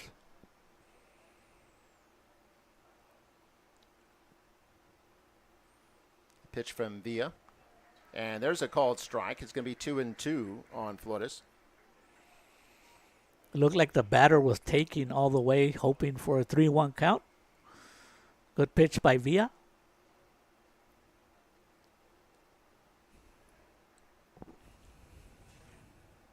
Villa entered this inning with 48 total pitches, so doing well Perfect in that pitch. category. And here he gets a called strike. And another strikeout there for Villa, who now has 5 Ks on the afternoon. And when the batter goes and leaves the batter's box before you have an opportunity to call a strike, Mark, he knows that was a strike. But that I would have to think the batter thought he was going to get a fastball, but he got a beautiful slider by Villa. But let's not forget, in the last inning, he had 2 quick outs, and then he allowed 2 base runners.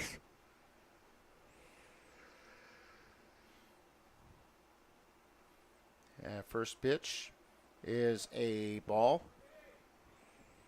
This is against, they're at the top of the order now, Stormy Rhodes. Rhodes 2 for 2 today with an extra base hit as well. So 2 for 2 with an RBI. He'll be playing for the Cowboys at Oklahoma State. It's The 1-0 pitch. And this swung on. Bloop toward right field. Right fielder running over there. Dives for it. Unable to make the catch. Meanwhile, the Rhodes is around first. Now rounding second as the relay comes in. They'll throw toward third. But Rhodes is in there safe at third base with 2 out here in the top of the 4th. The right fielder had to go a long way there, Mark, and maybe the wind played a factor. Who knows? But he did get to the ball. It just didn't come up with a catch. They've ruled it a hit on the scoreboard. And that's probably the right call. And that makes Rhodes 3 for 3 today. That would give him a triple as well. So he's got a good chance for the cycle with a single, a double, and a triple in his first 3 at-bats.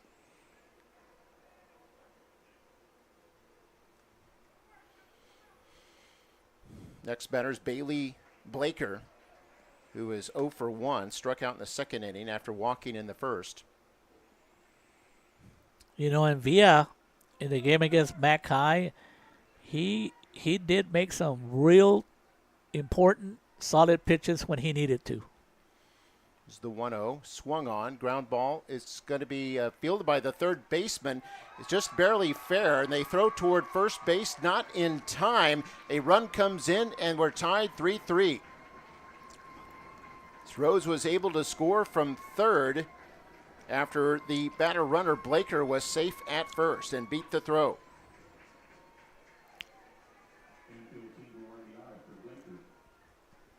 So give him a credit. They're going to give him a RBI for Blaker. It was a good pitch by Villa, but the big bounce made it hard for Presa. He had no chance for a throw at first. Aiden Klein, the pitcher, now up to bat. He has flown out twice. Takes a ball 1. 3-3 our score here in the top of the 4th inning.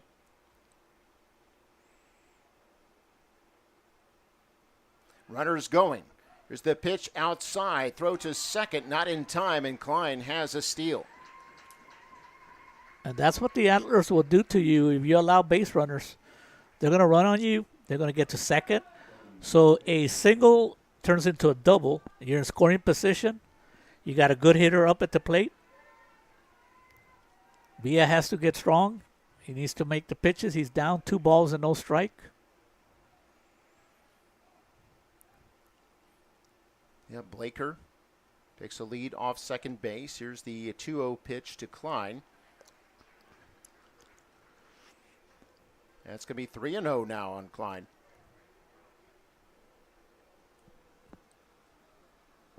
A lot of action today. 3-3 our score. Antlers have out-hit the Mustangs 7-4.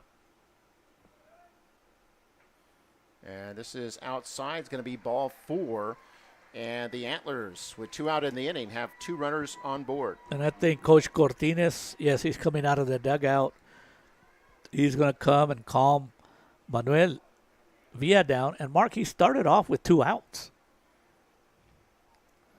Yeah, had that ground out and then a strikeout and looked strong as ever, and then gave up that triple to Rhodes. Then Blaker singled, bringing Rhodes in to score, tying up the game at 3. And Blaker, meanwhile, stole second base, and Klein has just walked. So Antlers have runners at first and second with 2 out, top of the 4th. And almost every inning, the Antlers have had base runners. But Villa has made some real good pitches to get out of the jams. You know, last time against Mackay, UTRGV commit Manuel Villa, he threw a complete game shutout. Only allowed 4 hits, and the Antlers already have 7 hits.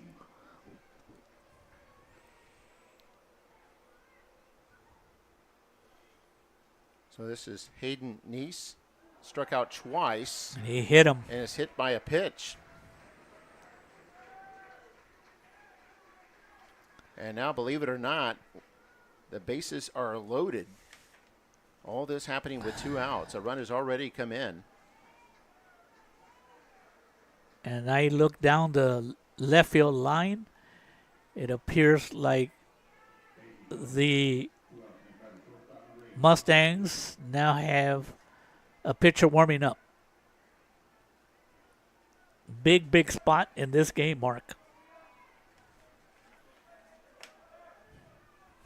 The Antlers looking to regain the lead. They've gotten the bases loaded here with 2 outs in the 4th. Here's Connor Bloomer, and this is fouled back, strike 1. Bloomer singled back in the 3rd inning. That was with 2 out. He was eventually stranded at second base. And Bloomer's a left-handed batter. That was a pretty good swing, Mark. He was almost on top of that ball.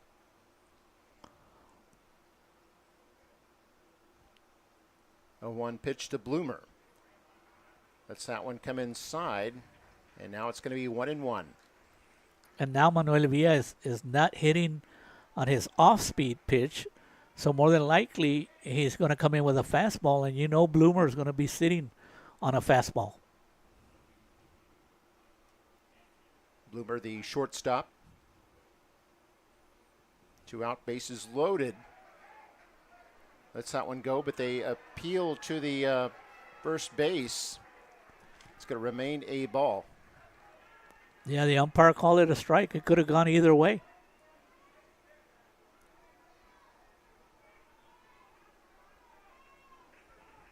Yeah, I mean a strike, excuse me.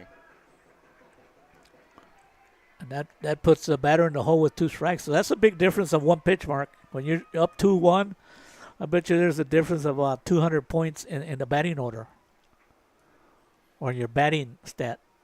1-2 with 2 out. And this is swung Trouble, on toward trouble. first base. First baseman Lozano has it. Has no play at all. Nobody covering first. All the runners are safe, and a run has come in. And the Antlers have regained the lead now and lead it 4-3. And that's what happens, Mark. When you put the ball in play, things happen. And that's what David Ahn did not allow on Thursday because he had 11 strikeouts. And then R.J. Solis came in, and he struck out 2 more batters. So there wasn't a lot of opportunities for the Antlers, Mark. But actually on that one, Manuel Villa did not cover first. So he hurt himself. It could have been a close play at first base. And Bloomer now 2 for 3 in the game. We got runners on all bases here for the next batter, Adan Hernandez.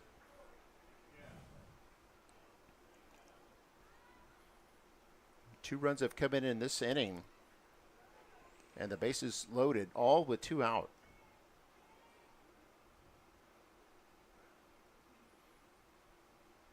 The pitch to Hernandez.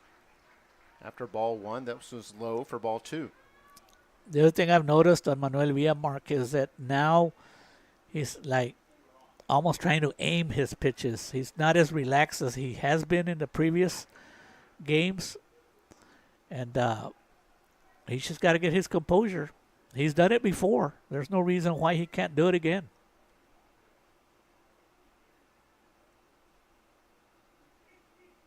Pitch from Villa outside. It'll be 3-0 now to Adan Hernandez.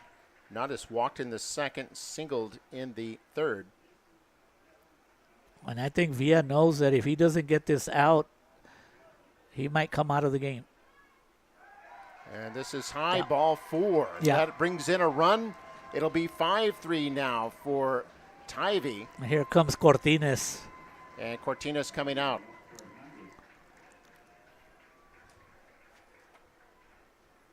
Second walk of the inning and 4 overall issued by Manuel Villa. And Manuel Villa gets some applause as he comes out of the game. His team trailing 5-3. And let's not forget, Mark, Villa's a junior. Got a lot of potential. But these kids are 15, 16, 17-year-olds, and there's a lot of pressure on them. But we can guarantee you this, without his pitching performance that he had in the 2nd game against McAllen Bulldogs, the Mustangs might not be playing today. So who's the new pitcher coming in, Mark? It looks like number 5. And number 5, that would be Gael Aguirre, the designated hitter. Of course, he would just bat for himself, and he could pitch as well.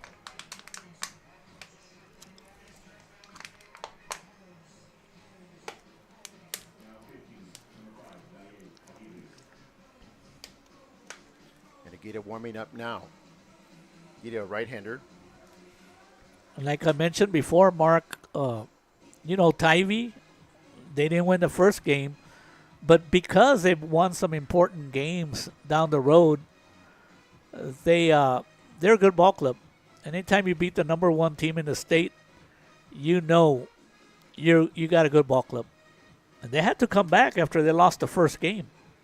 So they're used to this situation. But it is very important for Giel Aguirre to throw strikes. Don't give the Antlers any more easy runs. This could be a big key in the game, whether the Antlers will take control of the game or where the Mustangs will keep this game close.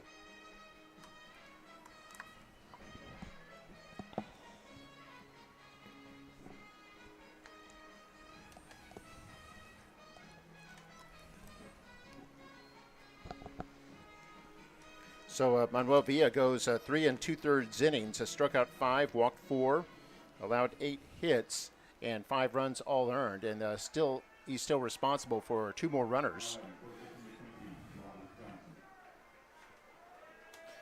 And now Robert Johnson, and he's the last man who hasn't batted in this inning for the Antlers. So they've batted around.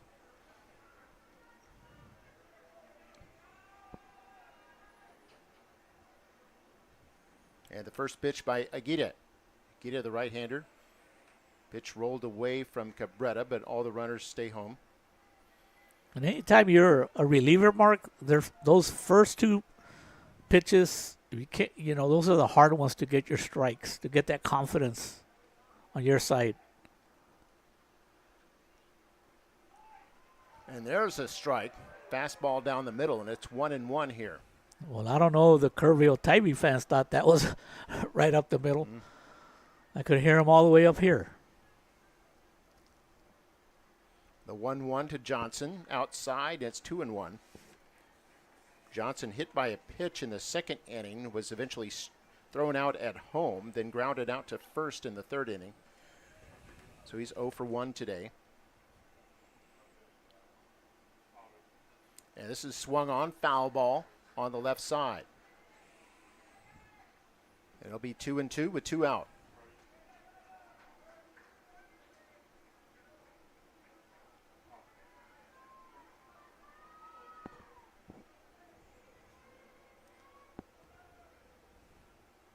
The 2-2 pitch, everybody moving. And that's low. It'll be full count now. And that was a close pitch.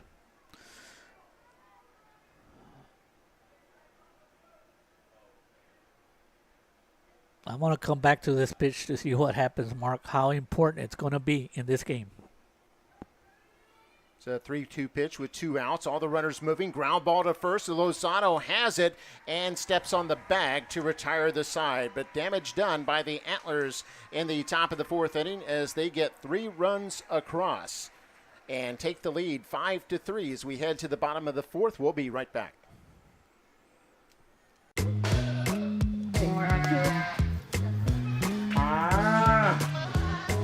Wasn't Mike supposed to close the gate? Mike's not here today. Attendance today, success tomorrow. Attendance matters.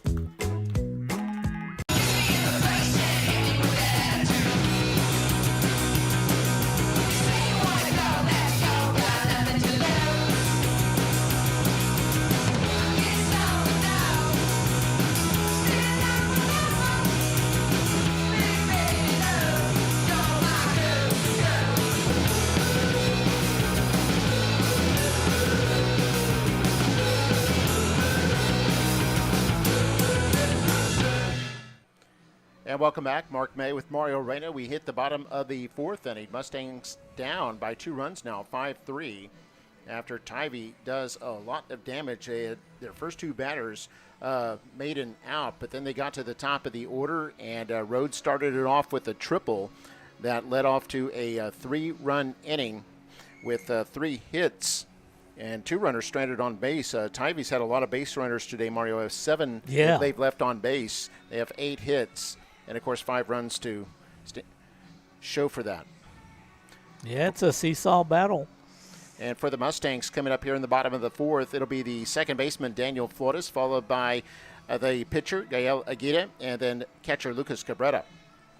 This is a real good battle, Mark, as the Mustangs started off 1-0 in the first, and then the Antlers came up with 2 in the top of the second to take a 2-1 lead, and the Mustangs responded with 2 in the bottom of the second to make it 3-2. And the Antlers are coming back. Oh, they came back in the 4th, and now they have a 5-3. But, Mark, that was such a big pitch right there with the bases loaded. The fact that Aguirre was able to throw a strike and good defense by Lozano to get the 3rd out and to keep this game close. And in the last couple of innings, or the last inning, Klein looked like he was getting confidence. But I think we have a new pitcher, don't we, Mark? I'm not 100% sure. He just has a different... no, it's still Klein. Okay, Klein. Number 6 out there. And here's the first pitch, a strike to Daniel Flores. That 5 almost looked like a 6 from up here. Now you know why I don't umpire baseball anymore, Mark. Actually, it was a ball. It was low to Flores. And now he takes a strike, and it'll be even at 1-1. And Klein is now, he's able to throw the strike with his off-speed pitch, which is really important. Yeah, seems to have gotten better control in that last inning. And seems to have regained his confidence. It's 0-2 now to Daniel Flores.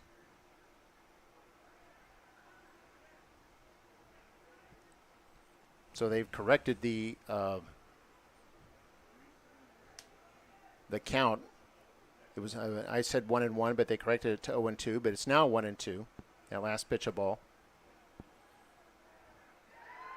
And there's called strike 3 on Flores. And that's what you want to do, Mark, as a good pitcher. Your team just put you ahead by scoring 3 runs. You got to respond, and you got to have a shutdown inning.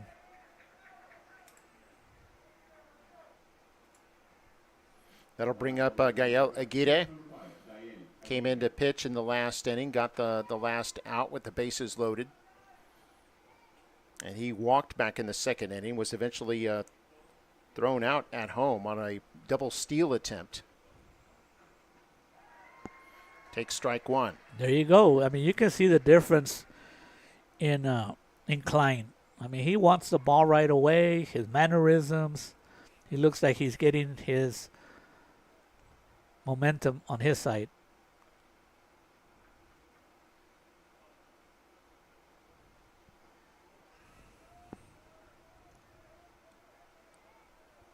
Here's the 0-1. And it's inside for ball 2. I'm going to send a shout out to somebody from Kerrville, to Laverne Bowles, proud grandpa of Carson Bowles. Swung on and missed. That last pitch a strike, by the way, so the swing makes it strike 2.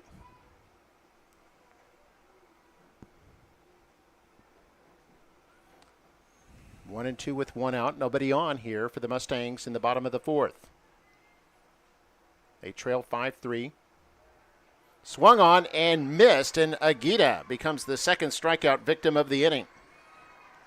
And the Mustangs, they lost the momentum, and it's going all to Aiden Klein.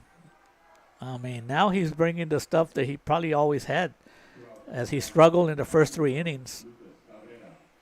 This brings up the catcher, Lucas Cabrera, struck out in the second inning. Comes up with 2 out.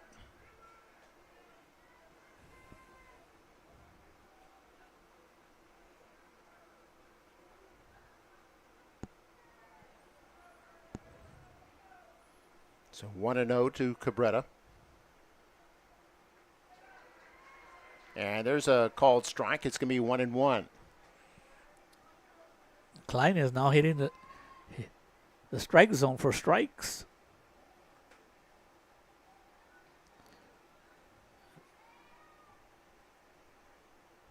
Here's the 1-1 pitch. And this is swung on. It's going to be strike 2. Seemed low. Tried to grind it out, but it's going to be 1-2 now. And now Klein, with his fastball going and his curveball going, he can throw whatever he wants. 1-2 pitch. Lets that one go. It's going to be a ball. It'll be 2-2. Let's not forget that the Mustangs had 2 outs already in the book, the top of the 4th, and then gave up 3 runs.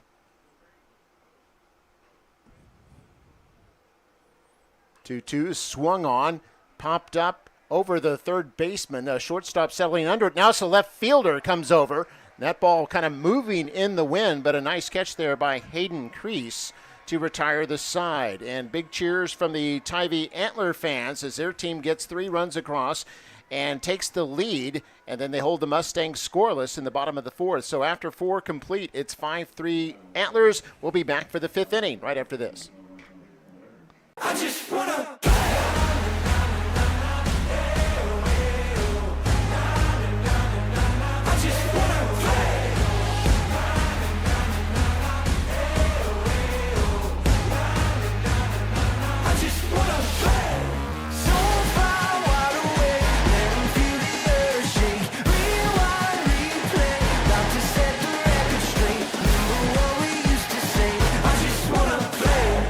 At McAllen ISD, every voice matters, a community dedicated to shaping the future of every student with a legacy of success and accomplishments. Join McAllen ISD, where every student is a story waiting to be told.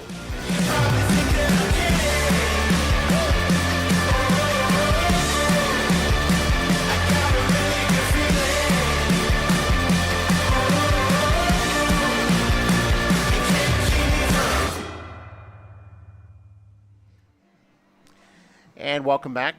We're here at Capitalist Field in Corpus Christi. 5-3 the score. Antlers in front.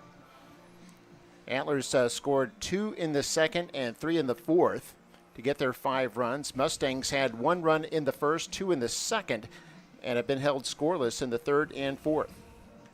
So Gael Aguirre, the pitcher for the Mustangs here as we enter the 5th inning. And for Tivy coming up to bat will be their catcher, Tanner Beck, who led off the 4th inning. As the Antlers batted around in the back of the 4th and got 3 runs across. Well, we know the job for Gael Aguirre is to keep the score within 2 runs. 5-3, as you know, Mark, anytime you get a base runner, you'll bring the time run to the plate. So that is the big deal here. And I like to give Gael Aguirre credit because, I mean, bases loaded. The Antlers had just scored 3 runs, full count, and he made the pitch. He didn't walk the batter. Made him swing. And first baseman Lozano did a good job on the defensive side, and it stopped the rally. So here's Beck to lead off for the Antlers. He's 0 for 2 today with 2 groundouts.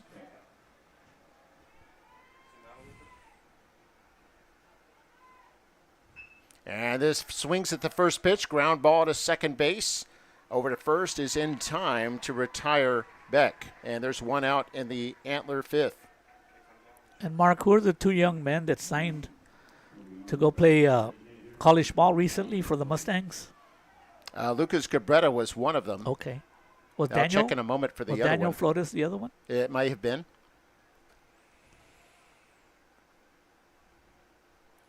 Check here in a moment.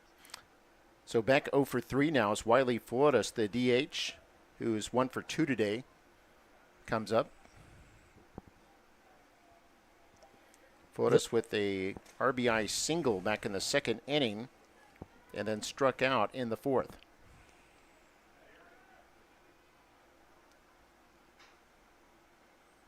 Swung on, missed, and the count is 1-1.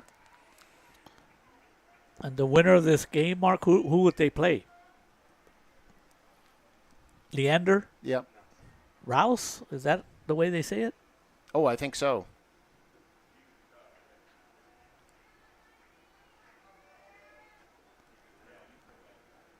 I think that team beat Victoria East, swept them in 2.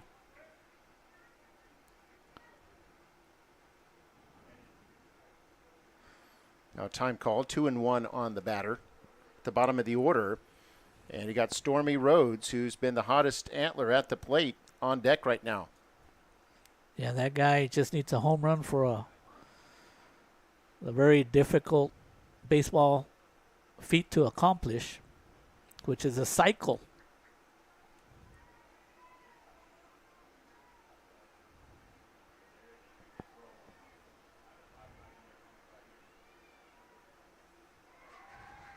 And there's a strike. Could be 2-1. Good job by Giel. Playing a very, very important role here as a reliever.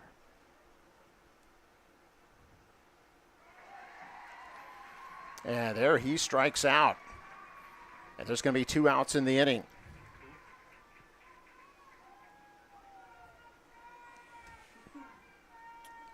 But in this game, Mark, the Mustangs have had trouble after getting 2 quick outs. They've allowed a lot of base runners, especially in the last inning. Everything happened after 2 outs. And this young man would be the MVP of the game today with a 3-for-3 afternoon. Yeah, it has 3/4 of the cycle already with a single, a double, and a triple. Usually the triple is the hardest one to get. Would need the home run to complete the cycle. Wind blowing out to center right now. Here's the pitch from Gael, the 1-0. And I could see. Oh, misses, it looks like. It's 2-0. I think you didn't miss, Mark. The umpire did. I mean, the fans are giving him a hard time. But, Mark, I can see why this young man is going to Oklahoma State. He has some good stuff. And we'll probably see him next year with the Cowboys.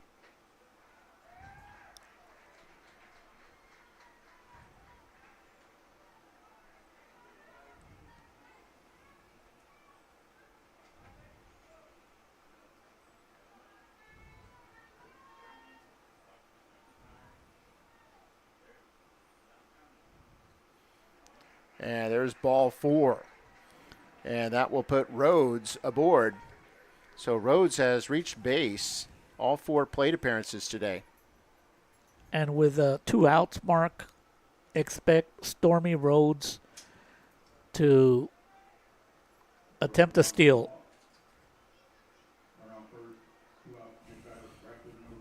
And you're asking about the 2 baseball signees. Yes, Luca Cabretas and Daniel Flores, like you said. You're right, Mario, signing with Luna Community College earlier this week. Oh, that's awesome. Congratulations. I'm sure they're going to go to Luna Community College and do a good job there. And we also know that next year, because they were juniors, Manuel Villa will go to UTRGV and David on to the University of Houston. There he goes. 1-0 to Blaker. Runner is going. There's the throw. A good throw. And they got him. Great throw by Cabrera. That was a dart to the shortstop, Jose Rivera. And the Mustangs have retired the side, and they give up no runs on no hits, no errors, and 1 man left, or actually no one left, in the 5th inning. So after 4.5 innings of play, it's the Antlers 5, the Mustangs 3. We'll be right back.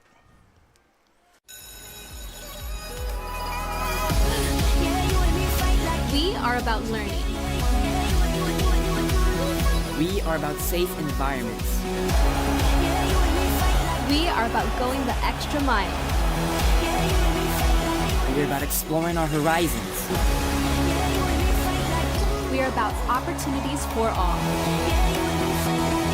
We are about excellence.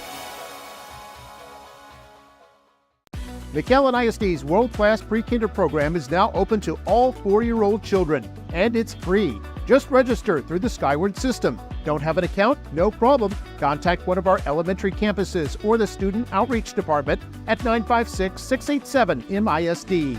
Give your child a solid start to their educational journey. Register for free pre-K today.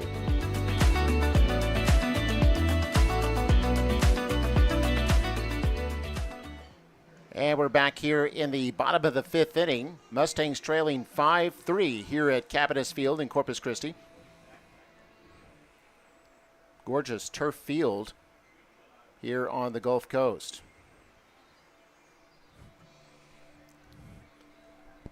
It's a beautiful facility for a school district. All the Corpus Christi schools play on this facility. And we'll have Kane Coy, the center fielder, come up to bat here. He's at the bottom of the order for the Mustangs. And then we'll be back at the top of the order with Serrano and Rivera. And even though Kane Coy is batting ninth, he's had a real good series. If you can get him on base with his speed, good things usually happen. He had a 2 RBI single back in the 2nd inning. Was eventually thrown out at home. Pitch from Klein. Coy looks at that one. It's ball 1.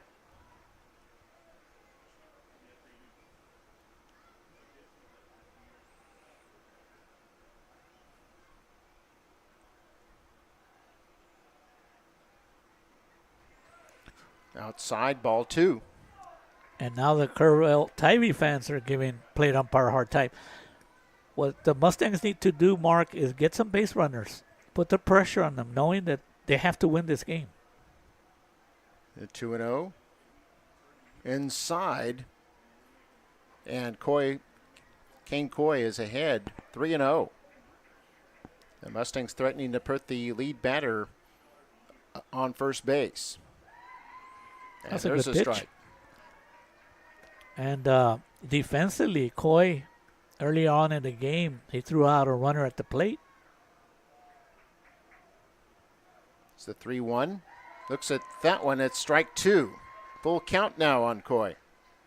And what was it you had told me one time about as an umpire or referee, how you can gauge if you're doing a good job? Well, you do. By the fan reaction?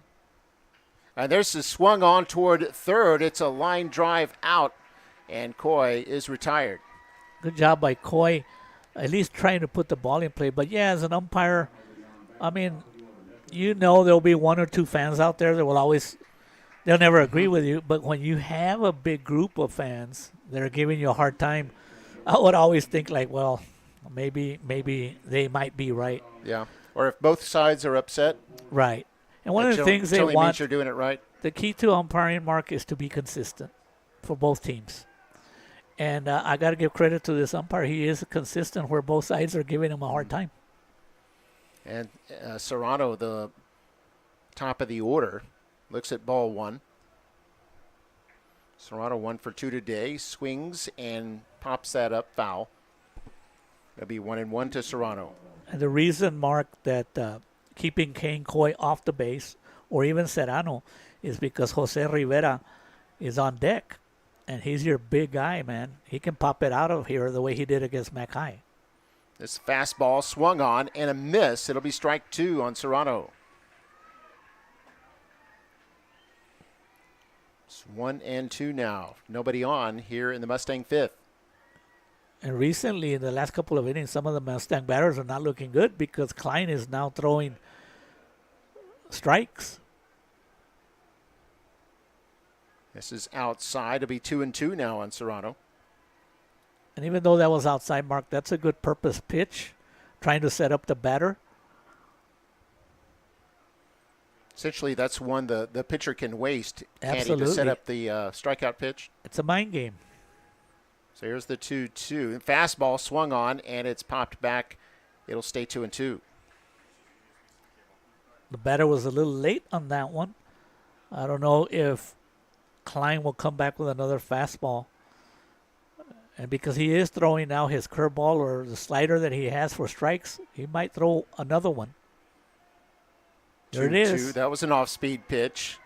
and is inside for ball 3. And we got a full count on Serrano. Because he's up by 2 runs, he'll probably come in with his fastball now that he's throwing it for strikes. Klein over 90 pitches in the game now. And could he be getting tired? Because now, I mean, it's hot out there. 3-2 with 1 out. Swung on. This is hit toward left field. Left fielder moving under, and Crease makes the catch. And that will be 2 outs in the Mustang 5th. Serrano did a good job of at least putting the ball in play.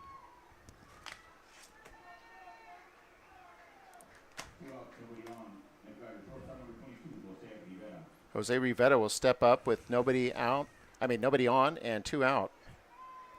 And it seems like Aiden Klein has found his rhythm, throwing strikes.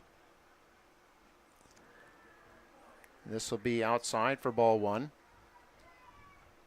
He has, the last 2 innings, he has not allowed any runs, and he's 1 out away with no runners on base for 3 innings in a row to throw up a 0 on the scoreboard. It's Hayden Neese who made the nice catch a moment ago in left field. And this is high, and it's going to be 2-0 now here for Jose Rivera. I can guarantee you Coach Chris is happy with this guy batting and nobody on base. That was inside. It'll be ball 2 now. Or excuse me, ball 3.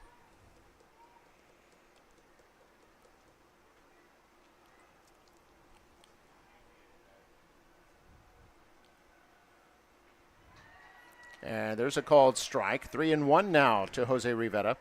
Rivera 1 for 1 today. Singled and scored in the first inning, and then walked in the third. And walks again here in the 5th inning. And with 2 out, the Mustangs have a runner aboard.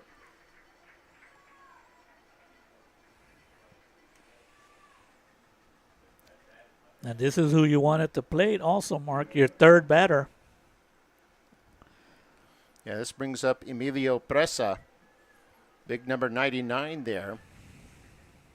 He's 1 for 2 today. He singled in the first inning, scoring Rivera, in fact, and then he grounded out into a double play in the third. Presa is batting .396 before the start of this game.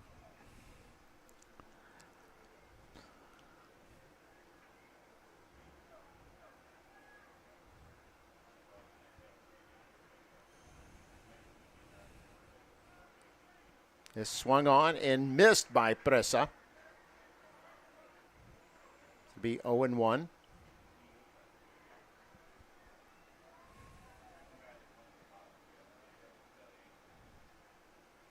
Mustangs trying to climb out of a 5-3 hole. Swung on and missed. It'll be strike 2 on Presa. Very good pitches. No fastballs so far.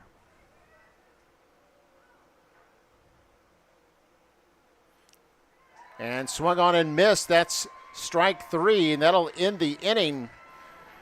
And the Mustangs able to get a runner aboard, but bring no runs across. They trail 5-3 after 5. We'll head to the 6th inning. We'll be back in a moment. McAllen ISD has teamed up with Hidalgo County Head Start to offer a free program. It's the perfect opportunity for 3-year-olds. This all-day program will place them with a certified teacher. Other advantages include high-quality instruction, dual language lessons in English and Spanish, around-the-clock supervision, and it's free. Children not only learn academics, but their social development will skyrocket too. This fall, the program will be offered at 6 elementary schools. Restrictions apply, so call this number or visit the website and apply today. McAllen ISD is a place that offers rigor and choice. Want to study for a college associate's degree? We've got that. Looking for rigor tied to global standards? We've got that too. And coming this fall, a new collegiate academy giving students more career choices than ever. Call today.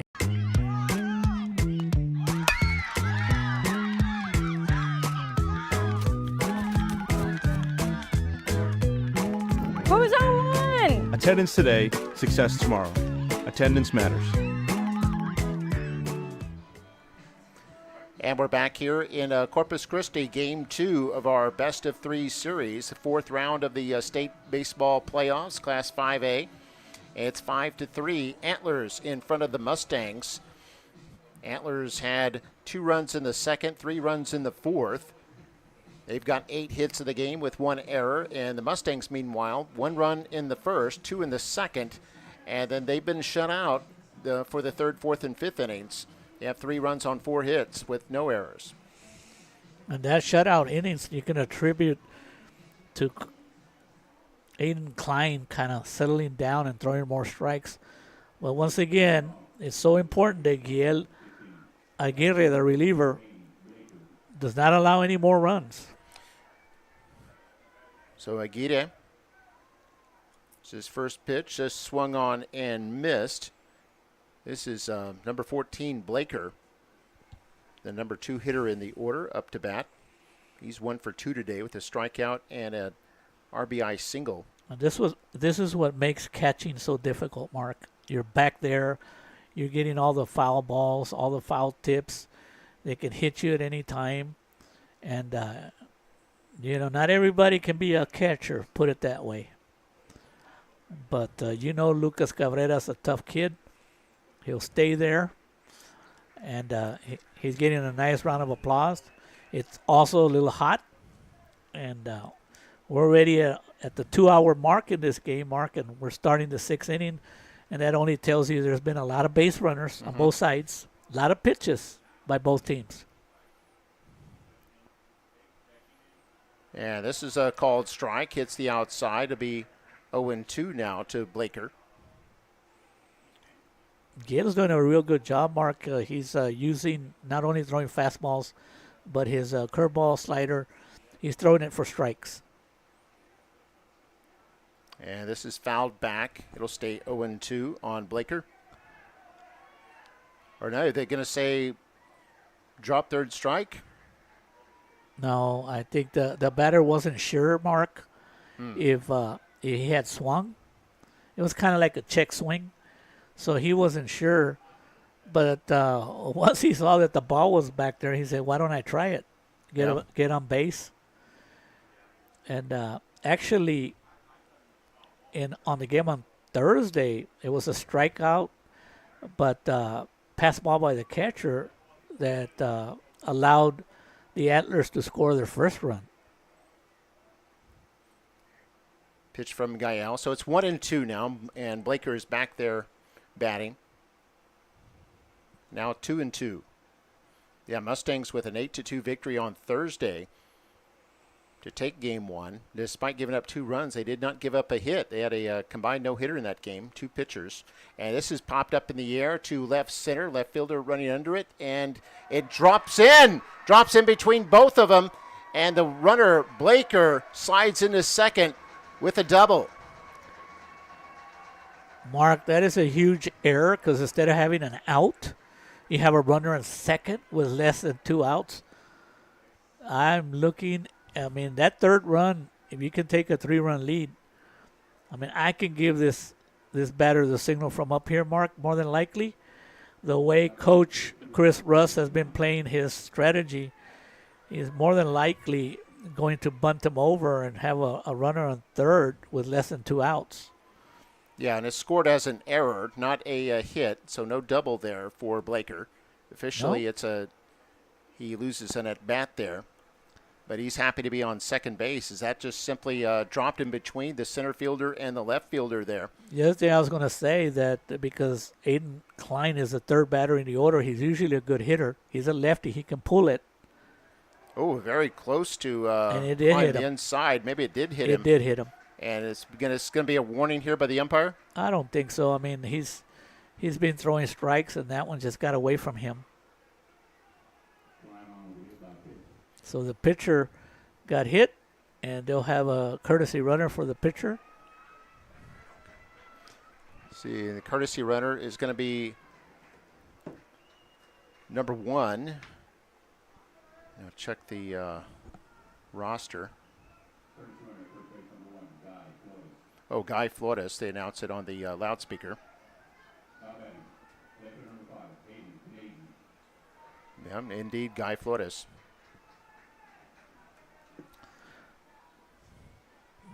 Now, there's a bunt try. That's how big those runs are, Mark, because if you're willing to go with your fourth batter in the lineup, if you're willing to have him bunt. Yeah, this is Hayden Neese. Struck out twice, has been hit by a pitch. And the 1-0 is high. It's going to be ball 2. And there is activity down the left field line for the Mustangs. Coach Cortinas has somebody warming up. Look where the first baseman's playing, Mark. Oh, yeah, just to the left of the pitcher, anticipating the bunt here.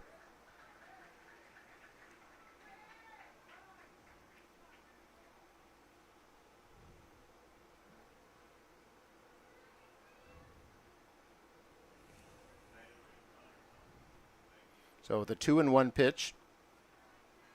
And again, Neese was squared up to bunt. It'll be 3-1. You know, Mark, and when you know that the batter's willing to get the out, then the pitcher knows he's got to throw a strike. Just throw a strike and take your out. But sometimes that's the hardest strike to throw when you know you need to throw a strike. So with a 3-1 count, if Guillermo Aguirre cannot throw a strike here, the bases are going to be loaded with no outs. They were able to load the bases back in the 4th, bring in 3 runs eventually. And here the 3-1 is going to walk the batter, and it will indeed be bases loaded with nobody out here in the top of the 6th inning for the Antlers, looking to add to their 5-3 lead.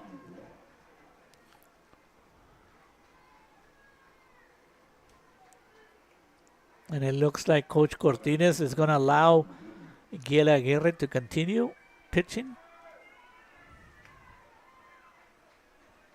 I know this is a dangerous batter. What has he done so far? I was looking at the walks. That's just the first walk issued by Aguirre. And Connor Bloomer, yeah, he's had a good day. He's 2 for 3.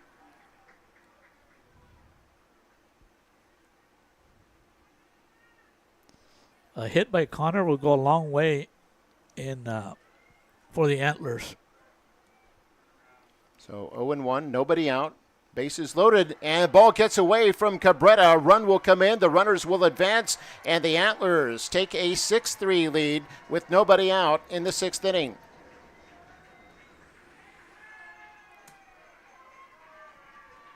And you'll take that if you're Kerrville Tivy. And how would you rule that one, Mario? I don't know. It was so hard to see. I don't know if it bounced in front of. The main thing was could Cabrera have stopped it. Might have bounced like at home plate, so it was hard for him to block it. The second run of the game by Blaker. Meanwhile, Klein now at third base and Neese at second base. 2-1 pitch outside. Be 3-1 now to Bloomer. And after a lot of these pitches now, Guillermo Aguirre, as soon as he makes a pitch, he looks into the dugout. I don't know if he's looking for help. And there's another walk, and the bases are loaded again, still with nobody out. Looks like Coach Cortines is coming out. And more than likely, he's going to make a change. Not yet. Third base umpire is still waiting. There you go. He is calling for a reliever. Coach Cortines knows that he's got to stop the bleeding right now. So, yeah, we'll have a pitching change. And while we do that, while we take a break, and we'll be back in just a moment. At McAllen ISD, every voice matters. A community dedicated to shaping the future of every student with a legacy of success and accomplishments. Join McAllen ISD, where every student is a story waiting to be told.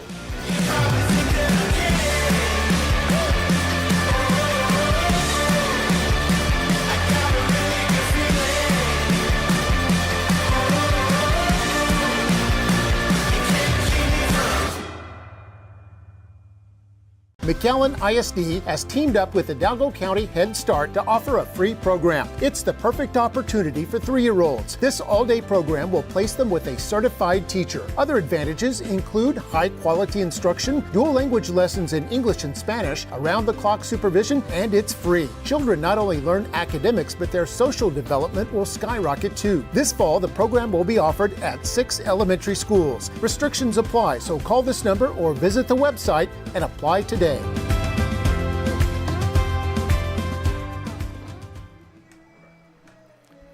All right, welcome back. Nathan Ortiz is our new pitcher, warming up for the Mustangs, right-hander.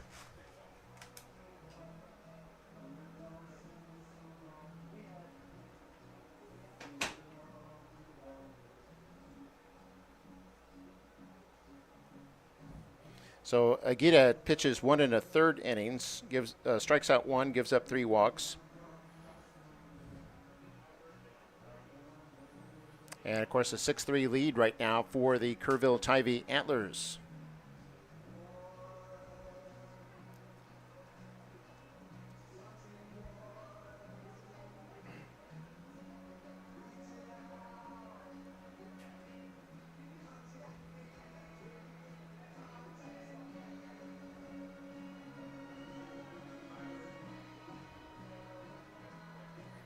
So the batter, new batter that is going to be number 9, Adon Hernandez.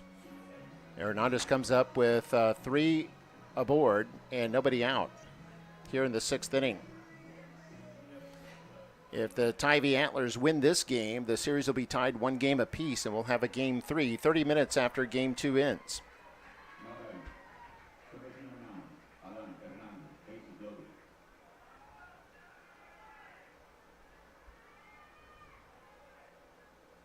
Here's the first pitch. This is swung on, fouled back. It'll be 0-1 here to Hernandez. Hernandez walked and scored in the 2nd inning, singled in the 3rd, and then walked again in the 4th. So he's 1 for 1 today.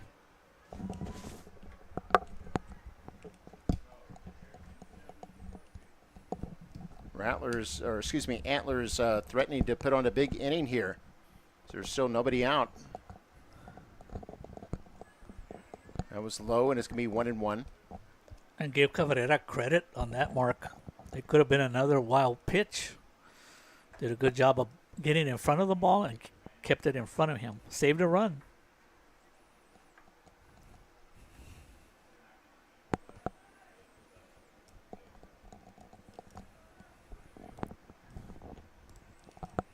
Here's the 1-1 pitch. Hernandez looks at that one, and it misses low. It'll be 2-1.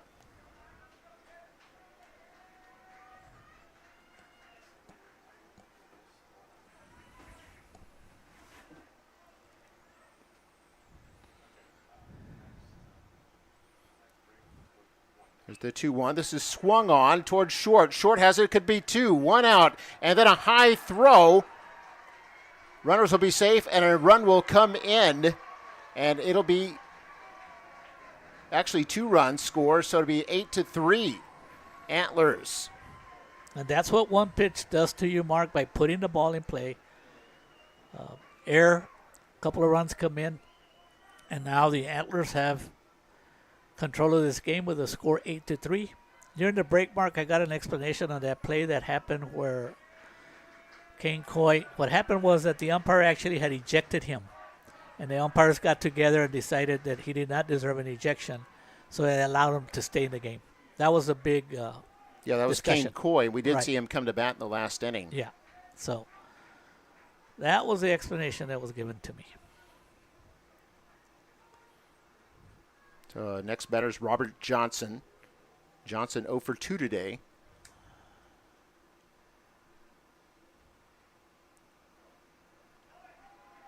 You got to give credit to the Antlers, Mark. How many hits do they have up there in the scoreboard?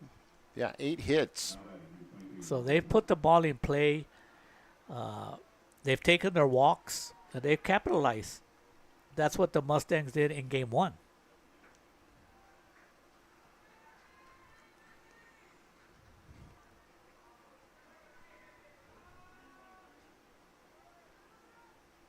And in case it does go 3 games, Mark, both teams have good starters for game number 3, just in case.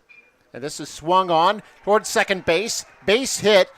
Runner goes to second, will stay there. And then we have the batter, Johnson, safe at first.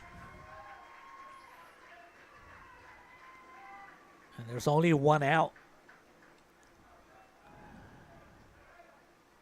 Now, the only difference, Mark, that I see that in case the score holds up, and you play 30 minutes later, you have the momentum on your side.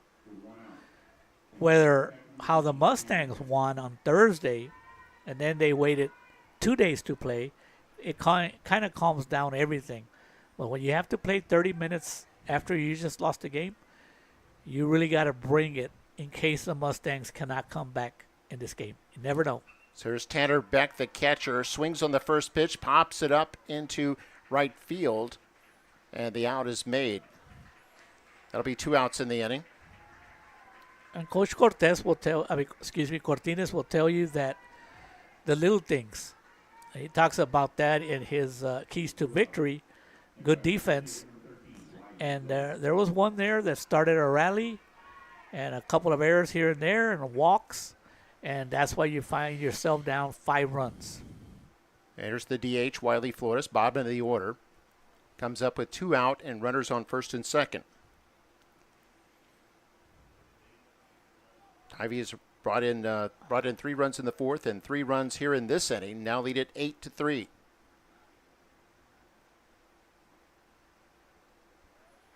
Two and 0 to Flores. Flores 1 for 3 today. Struck out twice and has an RBI single.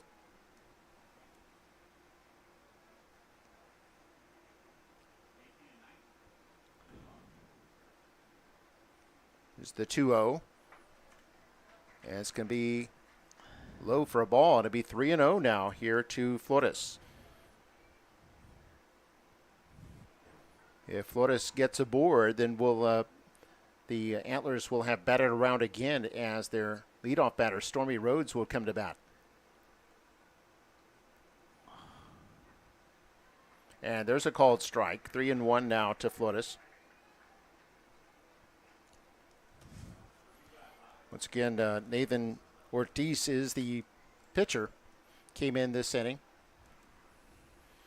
Third pitcher used by the Mustangs today. And that's low for ball 4. Now the Antlers will bring up Rhodes, and then all 9 batters will have made an appearance here in this inning. And look who's coming to the plate, Mark.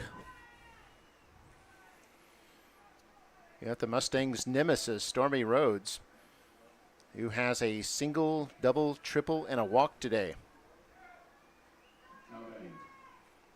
And he comes out with 2 out and the bases loaded here in the 6th inning.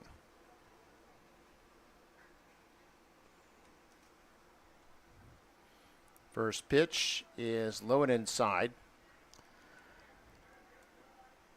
And if you're looking at why maybe Coach Cortines is not bringing in another reliever, Mark, it's more than likely that he wants to see if he can get out of this inning, but he wants to conserve his pitchers just in case he needs them in game number 3.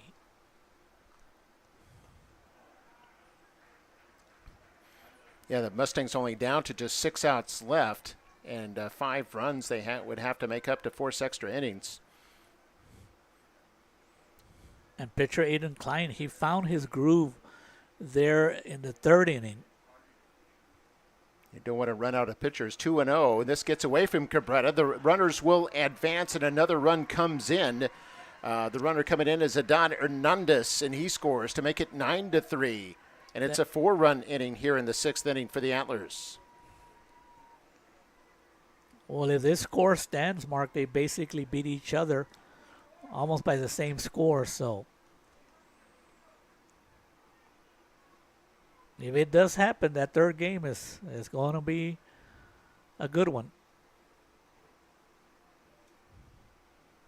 So runners on 2nd and 3rd here for Rhodes, and a line drive caught by the 3rd baseman, Presa. and that retires the side, but not before the Antlers get 4 runs across. They increase their lead to 9-3 after the top half of the 6th inning. The Mustangs coming up to bat in the bottom of the 6th inning right after this. I just wanna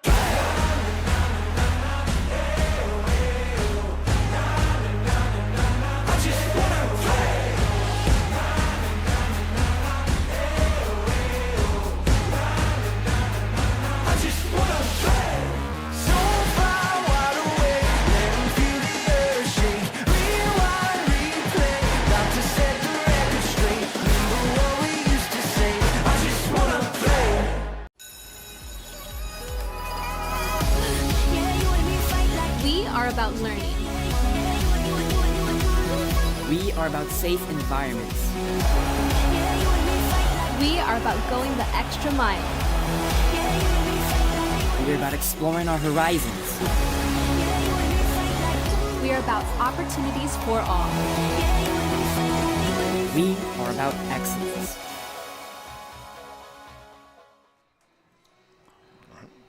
And welcome back. We're at the bottom of the 6th inning as Mustangs trail 9-3.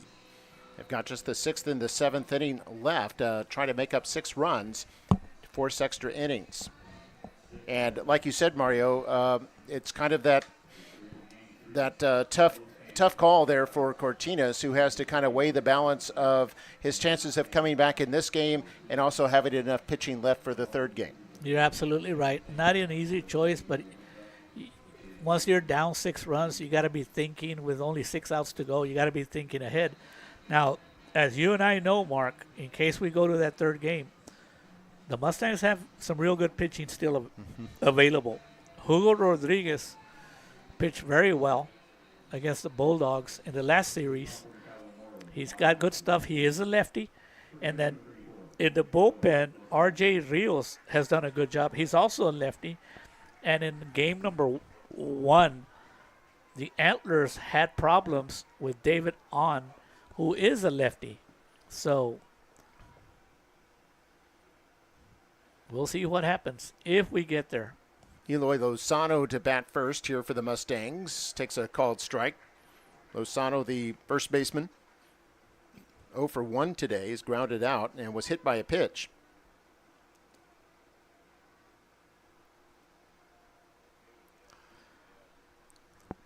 I expect nothing but off-speed pitches because Lozano has had problems with it today.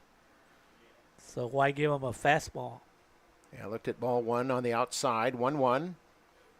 Again, Klein tries to catch that outside corner, misses again. He's 2-1.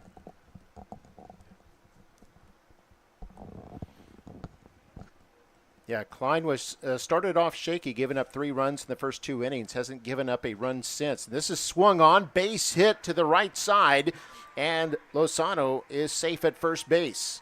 And the Mustangs have the lead runner aboard here in the bottom of the 6th. And the other thing the Mustangs need to do, even though they're down 9-3, is get some runs and get a little bit of momentum back on their side so that they won't go into the 3rd game a little flat.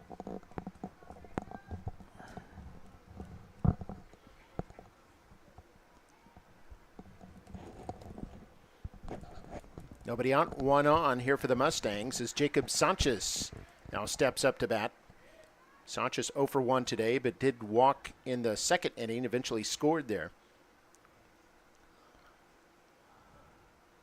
The thing about baseball, Mark, everybody talked about it would be low-scoring games. And in the first victory, 8 runs by the Mustangs and 9 in this one. You just never know. Here's a called strike on Sanchez. It'll be 0-2 for him now.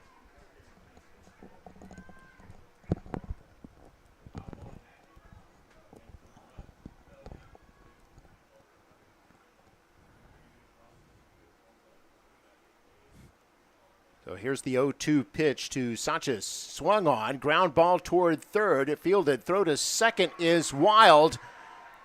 And the runners will be safe. So it's an error on the throw. And runners aboard at first and second with nobody out here in the Mustang sixth.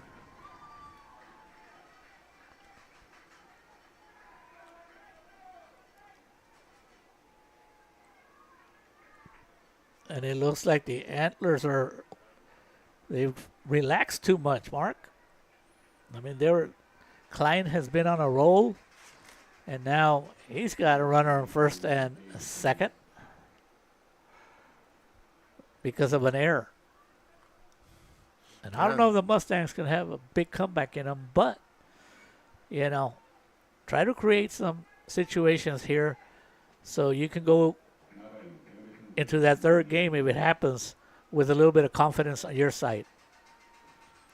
So here's Daniel Flores, the second baseman. He's walked and struck out. Nobody out. Runners on first and second for the Mustangs. Pitch from Klein is high, and it's ball one. Of course, we know the Mustangs wouldn't be here right now, Mark, if they didn't win some key games in district play just to get into the playoffs. Yeah, both of these teams are examples of playing their best baseball at the right time of the year.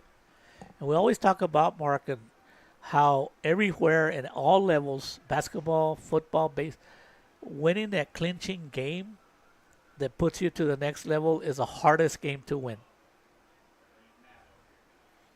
Batter calls time, steps out.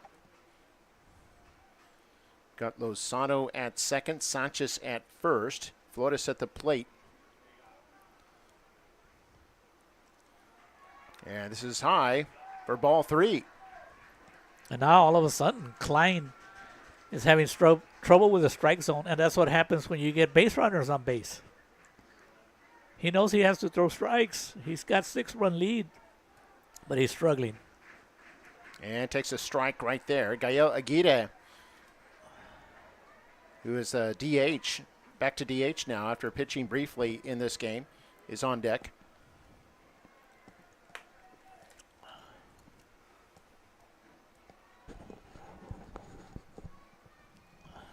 And Klein, who has pitched brilliantly since the third inning, trying to get out of a jam here. This is swung on. It's popped up into left field. Left fielder settling under it, may have lost control of it. A ball went down somewhere. Anyway, everybody on the Mustangs is moving. A run is coming in. They're not sure where the ball is. Another run comes in. This could be inside the park, as they can't find the ball anywhere. It was lost in the wind.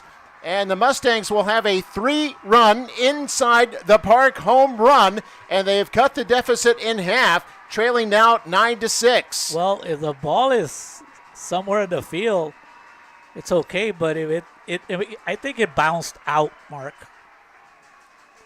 And if it did bounce out, it's a ground rule double. And unfortunately for the Mustangs, then you'd have runners on second and third. Because all you got to do as an umpire is go look for the ball to see if it's there, unless they lost it and they're claiming it was a home run. But I don't think it was a home run, Mark, unless the wind took it. What did you see? Yeah, I never could find track of the ball as Hayden Neese, the left fielder, appeared discombobulated, could not find the ball. He didn't know it was in front of him or landed behind him. Umpire's talking it over now. Well, they're not bringing anybody back. Yeah, I thought at first they were going to send runners back. They did not, and the Mustang fans loving it. They have not put the runs on the board yet.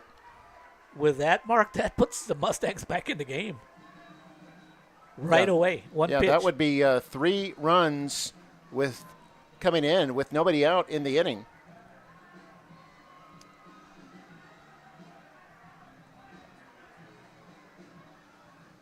And they're still kind of talking this over. Now, for sure, somehow it appeared like the left fielder had lost it. Like right away, he didn't know where it was. Mm-hmm. It could have hit over his head and bounced over, because there's no ball in the field. It didn't stay inside. Yeah, and what I'm not understanding is if they don't see the ball on the field of play somewhere, they don't call ground rule double at that point? that's when you have to call it immediately. But let me go make sure.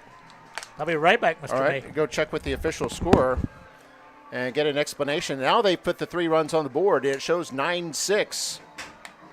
Mustangs trailing by 3. Still a deficit to climb out of, but a moment ago they were down 6 runs. And they get an unusual 3-run inside the park home run, apparently. That brought in 3 runs. And it is a 3-run homer. Is that correct, Mario?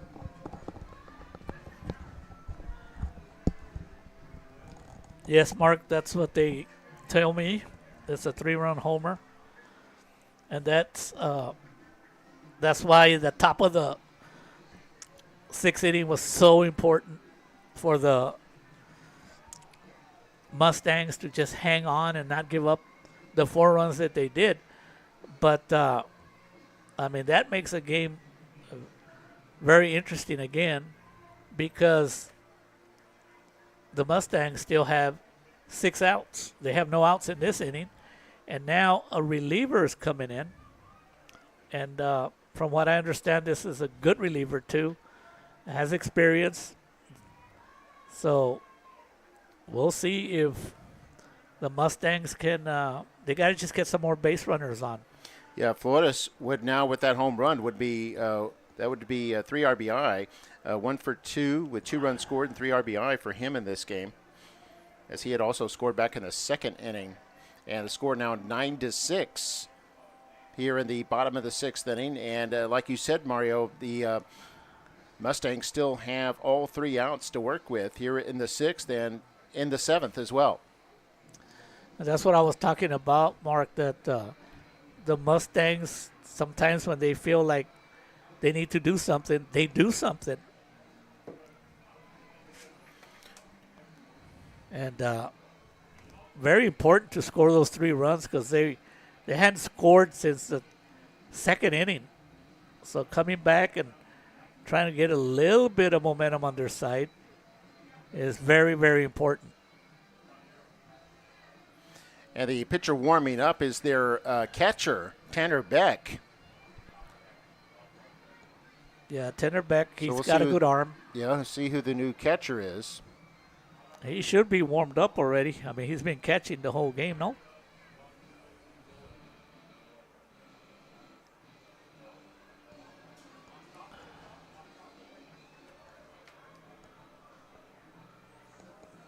Unable to see the new catcher's number, as he has his equipment on. He'll get it right now. It's hard. But Tanner Beck is now on the pitcher's mound. He's a right-hander. Let's see if Gil Aguirre can get the rally going.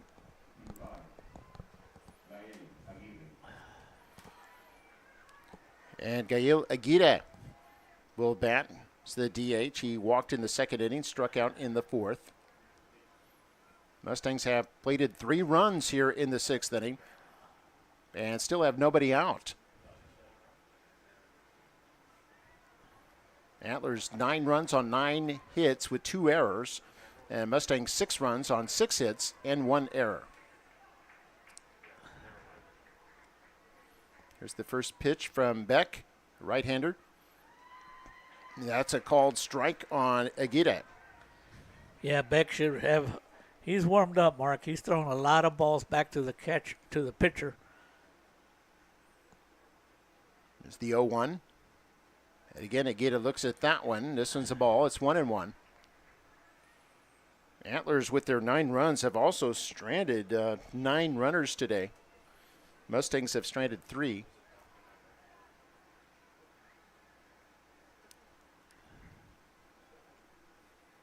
It's the 1-1 to Aguirre.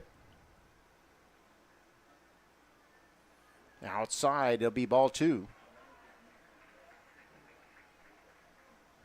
Wind blowing out to left field.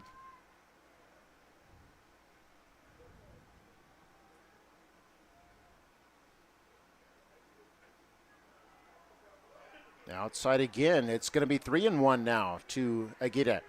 And this is all you wanted the Mustangs to do, Mark. Is just make it difficult for the Antlers to win a game. Swung on and missed. 3-1 now to Aguirre. With a 3-ball, 1-strike count, Aguirre had the green light. It looked like a good pitch to hit. He just didn't get it.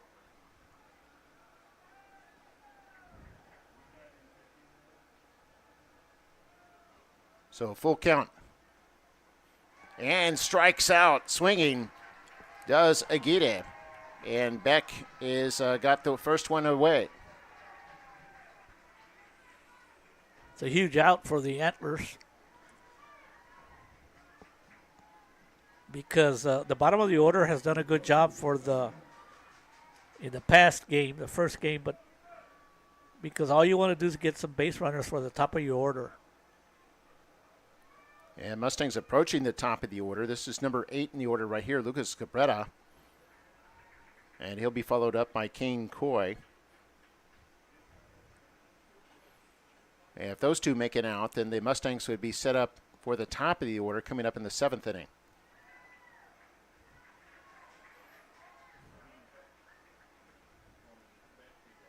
You can tell that Beck has a pretty good arm, pretty good fastball coming in.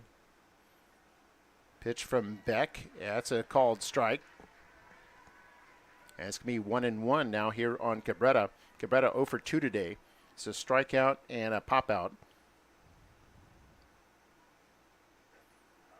And takes a strike there. It'll be 2-2. And that looked like the ball was inside.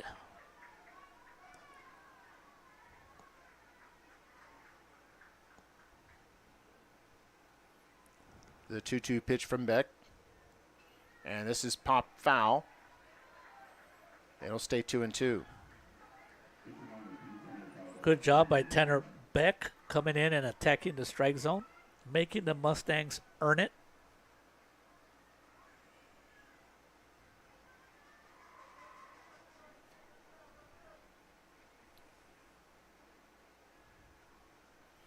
Two-two pitch, and this is fouled off. And again, Cabrera keeps himself alive at the plate. He did. That one looked like a defensive swing, but that's what good hitters do. Stay alive, no matter what.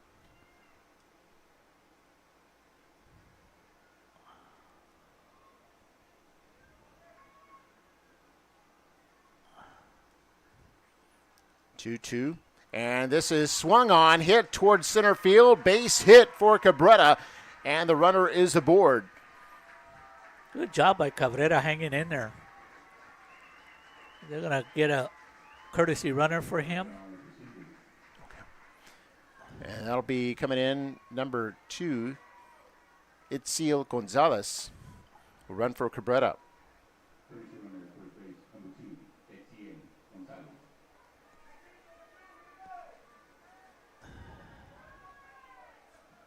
Gonzalez actually scored the winning run in the series clinching run against the Mackay Bulldogs in Game 3 of their series. And Coy just has to battle. He's been doing very well today and Thursday. He just needs to do whatever he can to get on base. So Coy is 1 for 2 today.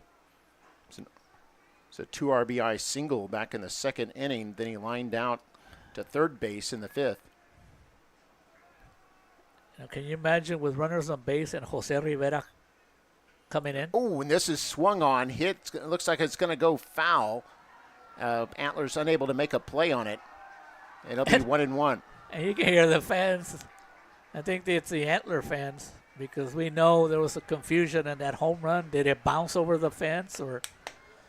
Nobody knows, Mark. Nobody knows. It's a mystery ball.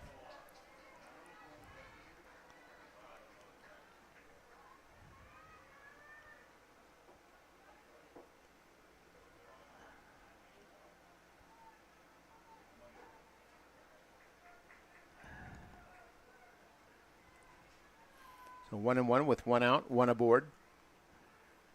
Throw over to first, and the courtesy runner Gonzalez dives back in time.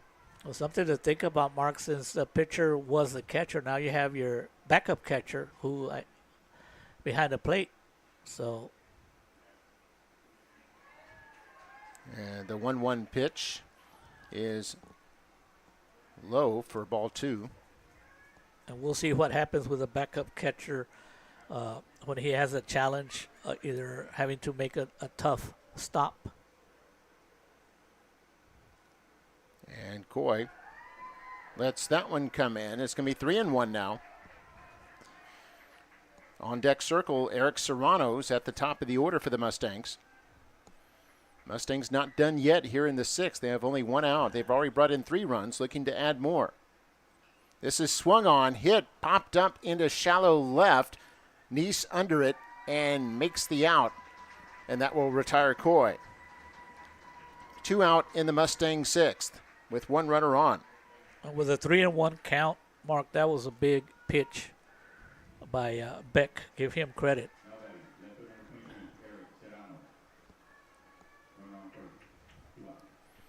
So 2 outs in the inning. Gonzalez, the courtesy runner, on for Cabrera at first.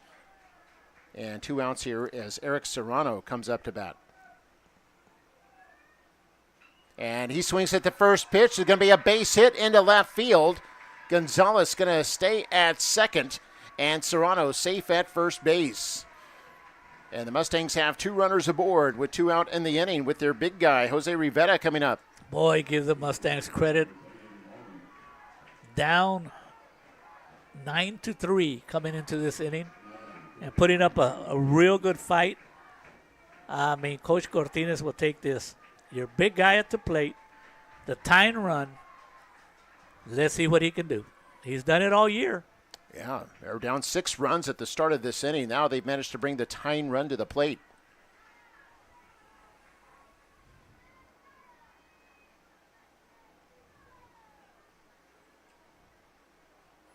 In fact, if Rivera gets aboard, then the Mustangs will bat around here in the 6th inning. The 1-0 pitch.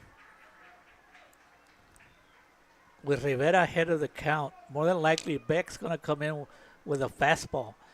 And you know Rivera is a real good fastball hitter. So it's 2-0 now to Rivera. Rivera's singled and walked twice today. This is exactly the batter that Coach Cortines wants at the plate right now. Wind blowing out to left. The pitch from Beck. And that's a called strike. It'd be 2-1. Looked like Rivera just wanted to see another pitch, Mark. That's only the 3rd pitch he's seen from this pitcher, so that's what good batters do. They just want to see some pitches. Bressa on deck for the Mustangs. And this is outside, ball 3. Rivera showing a good eye there at the plate. That's a patient eye. That was close pitch. You know he's got the green light, Mark. So 3-1 with 2 outs. 2 runners aboard. And this is swung on, hit towards short. Bouncer, throw to second in time to retire the side. But the Mustangs do get 3 across and have cut the 6-run deficit in half. They trail 9-6 after 6 innings. We'll head to the 7th when we come back.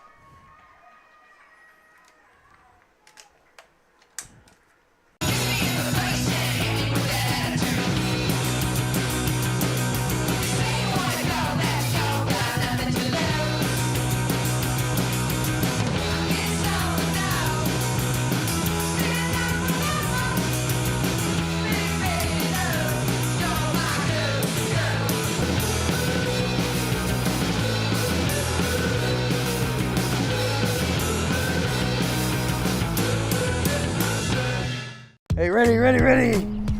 Say go. Say go. Hey, where's he at? Not here today, man. And attendance today, success tomorrow. Attendance matters.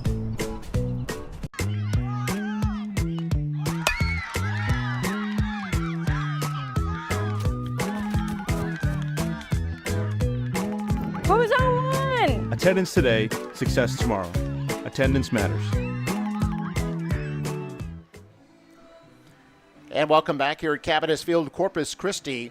Game 2 of our best of 3 series in Class 5A, the regional semifinal. Winner goes to the regional final for Class 5A. And we've got Kane Coy, who's now moved from center field to pitch here in the 7th inning for the Mustangs. Mustangs trailing 9-6, looking to hold off the Antlers in the top of the 7th and perhaps tie it up in the bottom of the 7th. They have just 3 outs to work with. And what Coach Cortines wants out of Kane Coy is just to keep it there. Keep it there. The Mustangs, they brought the tying run to the plate. That's all you need. That's all you want. I'd like to send out a shout out to a former McAllen Mustang baseball player, Michael Martinez, who's listening to this broadcast.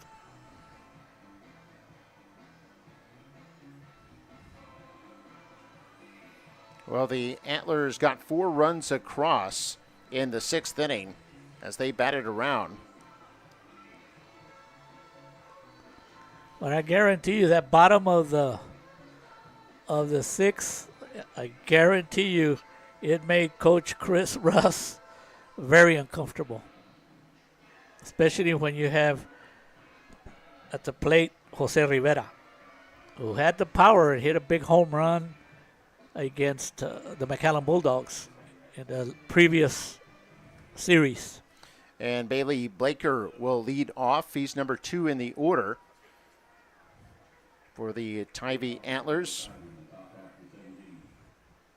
He actually got aboard with an error on the left fielder in the last inning, eventually scored. He also got aboard with a single and scored in the 4th inning, struck out in the 2nd, walked in the 1st. So he's 2 for 3 with 2 runs scored and an RBI today. Pretty busy day for Mr. Blaker. Because of the staff the Mustangs have, Coy hasn't pitched a lot, but he is a pitcher. McCoy's first pitch looked like a breaking ball outside for a ball. Misses again. Now it's ball 2, 2-0.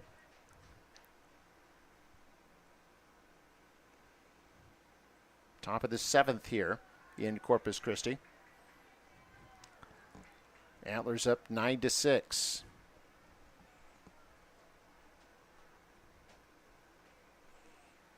Lots of base runners, lots of hits. This game has already 2 hours and 45 minutes in the books. 3-0 by Coy, misses. And the lead runner is aboard here in the Antlers 7th.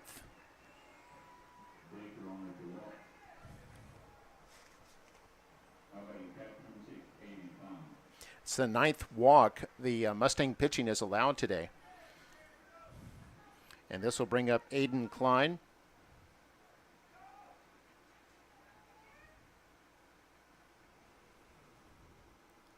Now, Klein was relieved on the mound in the last inning. They found a way to keep him in the game. I didn't notice if he was substituted for one of the fielders or if he's now the DH. He's just too good of a player to not be in a batting order. Klein has reached twice today on a walk and hit by a pitch, scored both those times. He's 0 for 2 officially. Has a 2-0 count right now with nobody out and a runner on here in the top of the 7th. If it goes to game 3, the Mustangs would again be the home team. They'd stay on the third base side. And there's a called strike.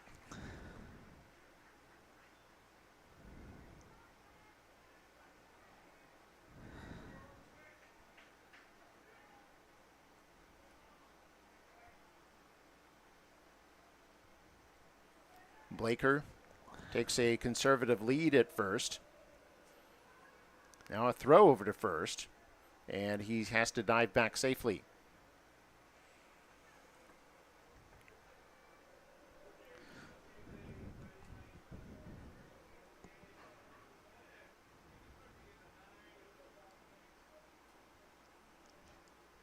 It's the 2-1 from Coy. Swung on, fouled back on the left side. It'd be 2-2 now on Klein. You know, Mark, we reflect back on this game. Lots of unusual things happened here today. Just things that's baseball. Inside the park 3-run homer. That was that was pretty unusual.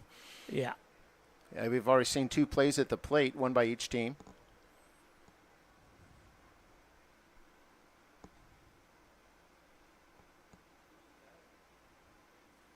Here's the 2-2. This is swung on, popped up into left center. Center fielder is settling under it and makes the catch.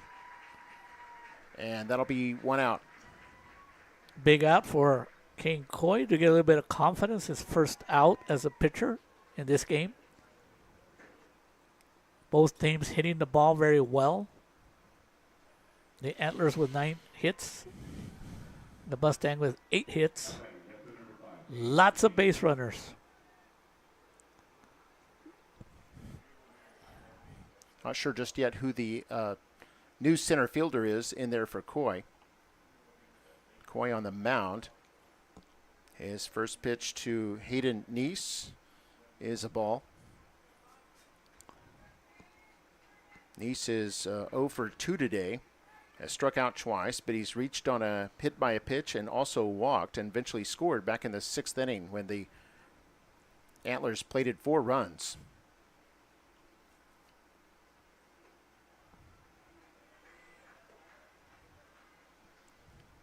It's going to be 2-0 now. Coy has a good arm. He's got a good pop. You can hear the pop in the mitt all the way up here. He just doesn't pitch a lot, so his thing is about control and throwing strikes. And pitch, swing and a miss there by Neese. And it'll be 2-1. Two teams that are very similar. Two teams that have won 3-game series.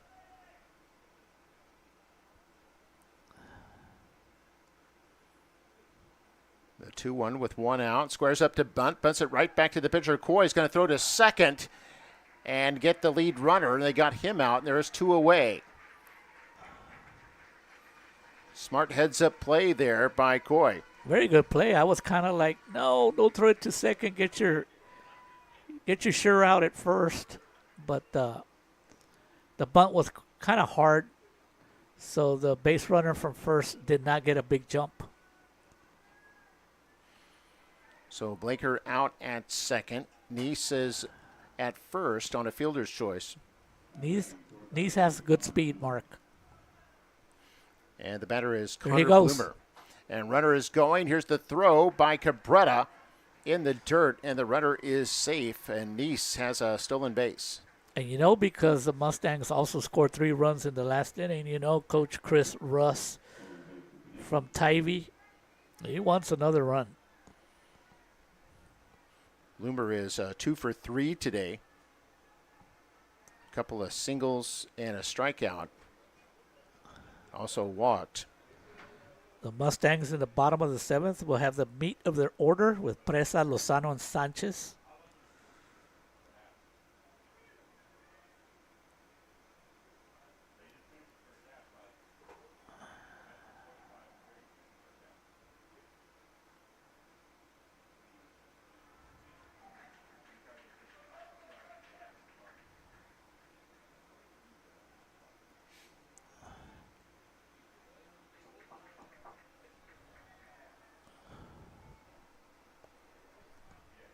It's 2-0 now to Bloomer. 2 out in the inning. Runner on second.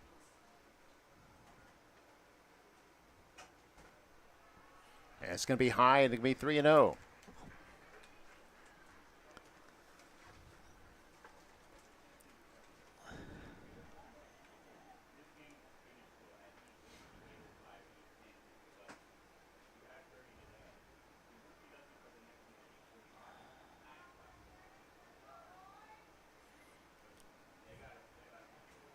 Mustangs, 6 runs on 8 hits with 1 error. Antlers, 9 runs on 9 hits with 2 errors today.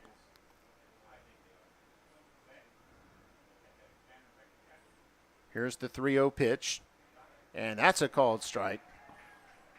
Bloomer didn't think so. He was trotting for first base already. But he'll have to come back. It'll be 3-1 now. And there are batters that do that to you, Mark, as an umpire. They try to, like, sell the call, like, oh, you're going to call a ball. I'm going to first.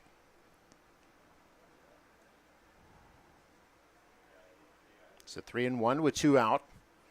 And that's a called strike. And again, Bloomer thought he had ball 4. And now Bloomer facing a full count. And maybe that was a strike because the umpire didn't like that Bloomer tried to act like it's a ball. Why are you calling that a ball? I usually would tell the batter, stay in the box. Don't be leaving like that. So 3-2 with 2 out. Runner going, swung on, fouled off on the left side. Oh, you can hear the Antlers. You hear the fans? They're not forgetting what happened. Yes. They're talking about that 3-run homer where the left fielder simply lost sight of the ball. And the Mustangs circled the bases.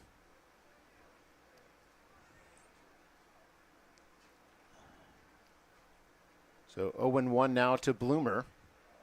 Oh, he hit the, it is Bloomer, and he is hit by the pitch. They had zeroed out the count. It was still 3-2. They had put 0-1 up there mistakenly, but either way, Bloomer is hit by the pitch, and he'll be at first.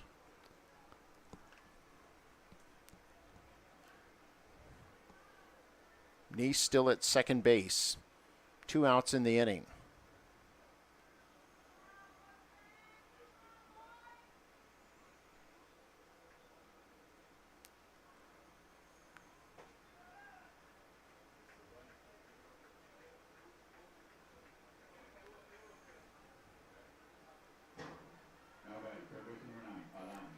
Third baseman Adon Hernandez comes up now. Hernandez reached on an error in the last inning, eventually scored.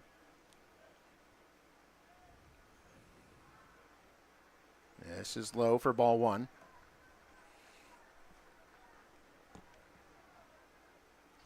It's not an easy job to come in, Mark, and hold down a lead. I mean, when you're behind 3 runs. There, Hernandez 1 for 2 today with 2 walks. He scored 2 runs as well. Runners on first and second, the 1-0 and a hit batter. And now the bases will be loaded with 2 outs here in the 7th inning. Consecutive hit batters. And we had a fielder's choice. And so without surrendering a hit this inning, the Antlers have the bases loaded with 2 out in the top of the 7th. And Cortines comes out to talk to Coy. Try to settle him down. Trying to get him to throw strikes and make the Antlers earn their runs.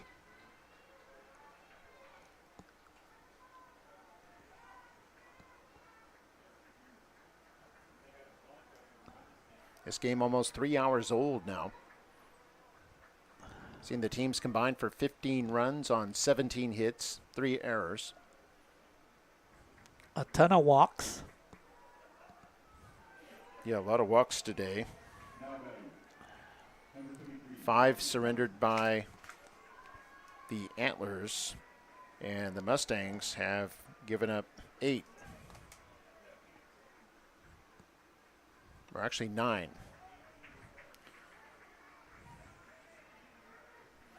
Next batter's Robert Johnson, the first baseman. You know, Kane Coy is doing everything he can to try to throw strikes. But for pitchers, that's when sometimes it's the hardest, when you're struggling. Johnson 1 for 3 today. Here's the 1-0. And that's outside. It's ball 2. And then something else that happens, Mark, when a pitcher can't hit his zone, the umpire doesn't give you the benefit of the doubt. You remember Greg Maddox when he pitched? Oh, yes. He would hit his target every time. he'd always get the strikes. Multiple Cy Young winner with the Cubs and Braves. See, there were two very close pitches that he didn't get. And you're looking at Coach Cortines coming out and questioning, like, hey, man, you got to call that. Yeah, 3-0 with 2 out. The Antlers have the bases loaded, threatening to add some insurance here in the 7th inning. You know he's got the take sign.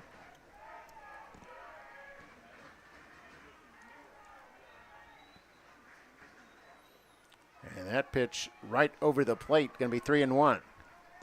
You can tell Kane Coy is not happy because he has to throw the ball like perfectly to get a strike call. Swung on and missed. Strike 2.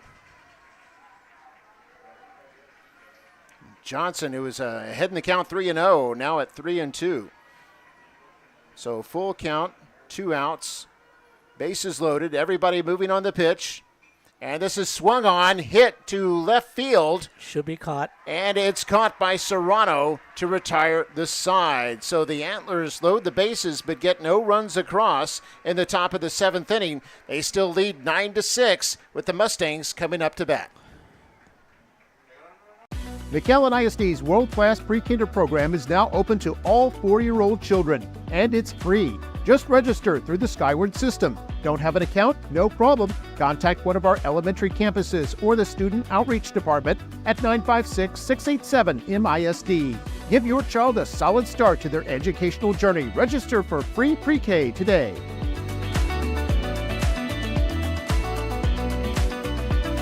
McAllen ISD has teamed up with Hidalgo County Head Start to offer a free program. It's the perfect opportunity for 3-year-olds. This all-day program will place them with a certified teacher. Other advantages include high-quality instruction, dual language lessons in English and Spanish, around-the-clock supervision, and it's free. Children not only learn academics, but their social development will skyrocket too. This fall, the program will be offered at 6 elementary schools. Restrictions apply, so call this number or visit the website and apply today. And we're back here in Corpus Christi, 9-6. Last chance for the Mustangs. If they can come back, force extra innings, or come back and win, they can clinch this series. They're trailing right now 9-6, and the Antlers, they can hold on. Will even up the series at 1 game apiece, and they'll play Game 3, 30 minutes from the end of Game 2. By the way, one of the reasons this game's gone 3 hours, Mario, in addition to 15 runs and a combined 17 hits, the Tivy Antlers have stranded 12 base runners. Memorial stranded 6. So there have been a lot of people on the base paths today. Lot of activity. Lots. And we'll see if that comes back to haunt the Antlers because they had opportunities to put this game away, you know, and they didn't. But it's kind of like when you, a boxer, you can't knock the other guy out and just let the guy kind of hang in there. Eventually, one punch can come back and haunt you. And my hats go off to Kane Coy, down 3-0 on the count. He got a big out because you're only down 3. And these Mustangs, they've proven that they're very dangerous at any given moment. They just have to get base runners on. So Presa will be the first batter for the Mustangs here in the bottom of the 7th inning. It's the last chance for the Mustangs. Mustangs were down by 6 runs. They were able to score 3 in the 6th inning. Looking for 3 more here. 2 balls and no strikes on Presa. Presa 1 for 3 today. A single and a ground out and a strikeout. This is not good news. The Mustangs will take it, though. 3-0 now on Presa. And he's going to walk on 4 pitches. Well, like I said, Mark, sometimes, you know, Coach Chris Russ just say, hey, throw strikes. We got you. And those are the hardest to throw.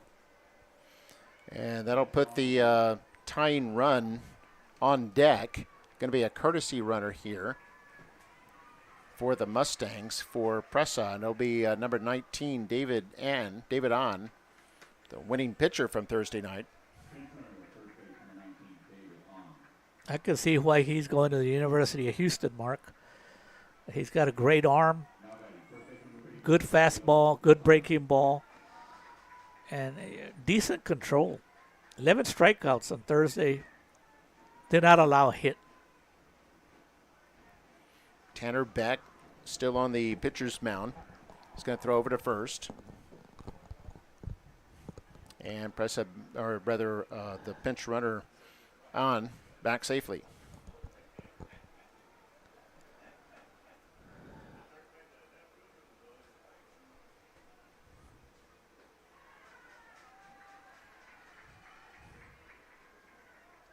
Now Beck is having problems for finding the strike zone.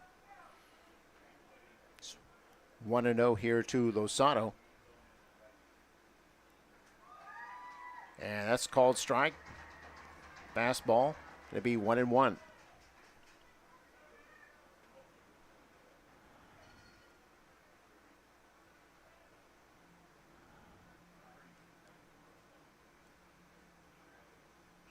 And that's swung on and fouled back.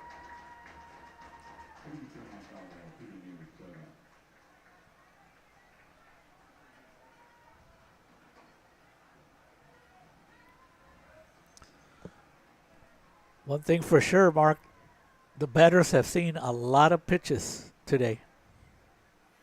1-2 pitch. He got hit, Mark. I think it hit him. Yeah, you're right. Eloy Lozano is aboard, and the Mustangs have 2 runners on with nobody out in the 7th, and they've now got the tying run at the plate. Mark, you know why the coach, Chris Russ, is coming to talk to the plate umpire? Now, why is that? Well, he's thinking that the batter was not in the strike zone when he got hit. I mean, he was in the strike zone, maybe put his hands in front, and that shouldn't happen. So, hey, smart play.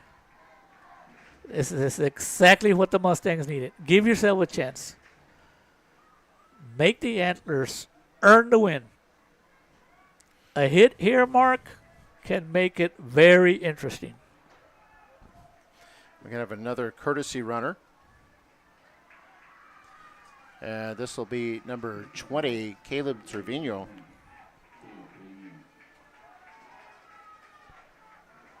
So what has Jacob Sanchez done today, Mark? Jacob Sanchez has actually scored twice despite no hits. He's 0 for 2 today. Has he struck out? He's grounded out and reached on a fielder's choice. He's also walked. Okay, so he's put the ball in play. And he's scored 2 runs himself. Because he's a tying run, he is the most important hitter for the Mustangs right now. There's the 0-1 from Beck. Like a low fastball. And that's going to be 1-1.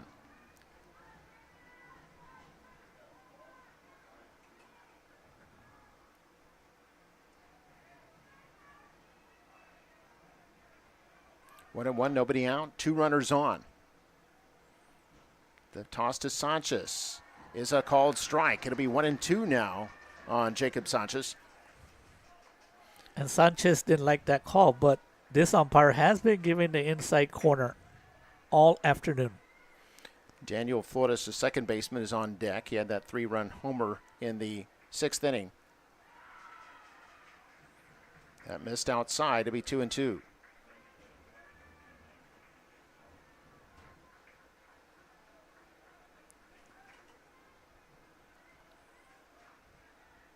Two and two with 2 on. Swung on and missed. And Sanchez becomes out number 1.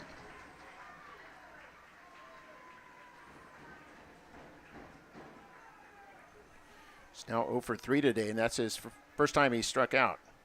So that brings up the second baseman, Daniel Flores, who is 1 for 2 today with 3 RBI and 2 runs scored. Is he the one that got the home run? That's right. How about another one right now? That would tie it up. He represents the tying run. 1 out here in the 7th. And takes a called strike, the outside part of the plate. Going to have a pinch hitter come up after this. Warming up right now is number 2, Itzel Gonzalez, in place of Gael Aguirre. Here's the 0-1 to Flores. No, not quite. Beck steps off. Anytime you get a scholarship offer, Mark, that means you're a pretty good player. So let's see what happens. Yeah, that's right. Yeah, Daniel Flores just signing this week to Luna Community College. Takes a strike right there, and it's 0-2. Lucas Cabrera, the other one, who signed to Luna Community College.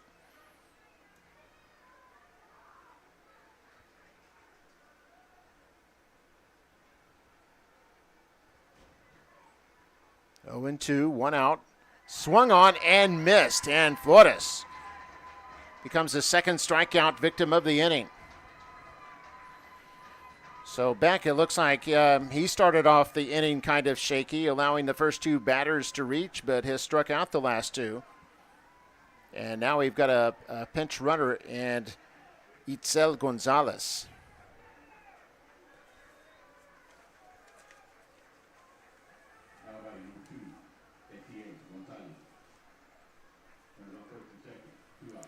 We've seen Gonzalez in this game as a courtesy runner, but now his first appearance at the plate. And he represents the tying run now, but the Mustangs in a hole with 2 outs. Give the pitcher credit, Mark. He came up with 2 big outs on strikeouts. Lucas Cabrera is warming up in the batter's circle. Fastball by Beck. On the outside, it's 0-1.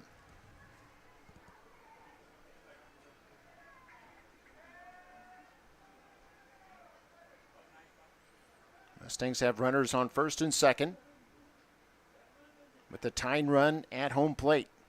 The 0-1. This is swung on, hit toward third. He's going to throw it to first. It's too high. All the runners will advance. Here's Cumba Mustang across the plate. And the runners advance to second and third. Oh, the Antlers had the game won right there. The third baseman was looking for the tag out, but the runner on second slowed up and took away the tag opportunity, and so he decided to take the sure out at first. Well, it wasn't so sure, and they commit their 3rd error of the game, and the Mustangs now trail 9-7. I guarantee you, Mark, if that kid had to do it all over again, all he had to do was go touch third base or even touch the runner. But he felt like he could get the out at first. David, on the courtesy runner for Presa, was the one who scored. And you know where the tying run is right now? It's at second base.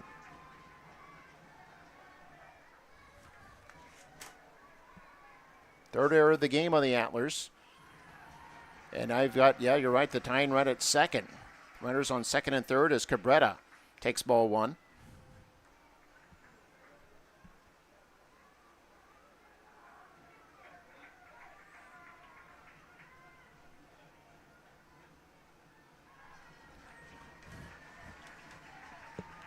And now it's 2-0 to Cabrera.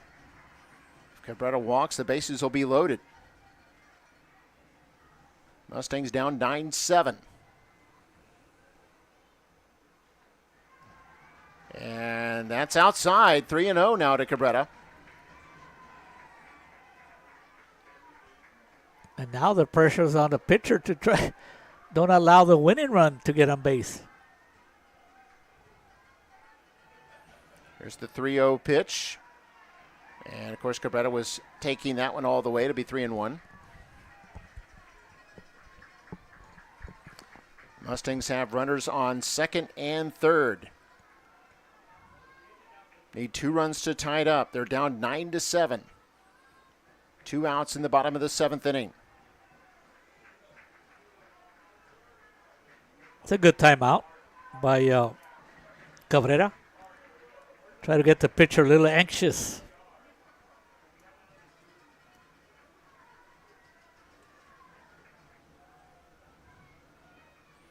Kane Coy on deck and swung on and missed. Or no, was he? The pop He up. popped it up in the air. All the Mustangs are running. Of course, it's caught just beyond second base. We're and that's going the to third game out. number 3, Mark. Yep, 9-7 our final score.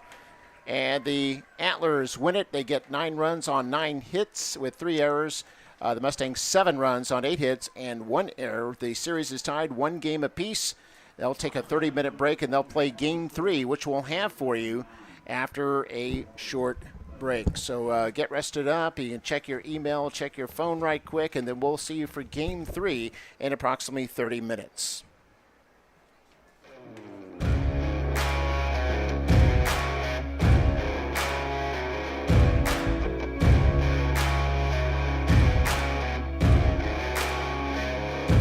Yeah, oh my Lord, watch me sway. Darkness falls and we all pray, hoping for the light of day.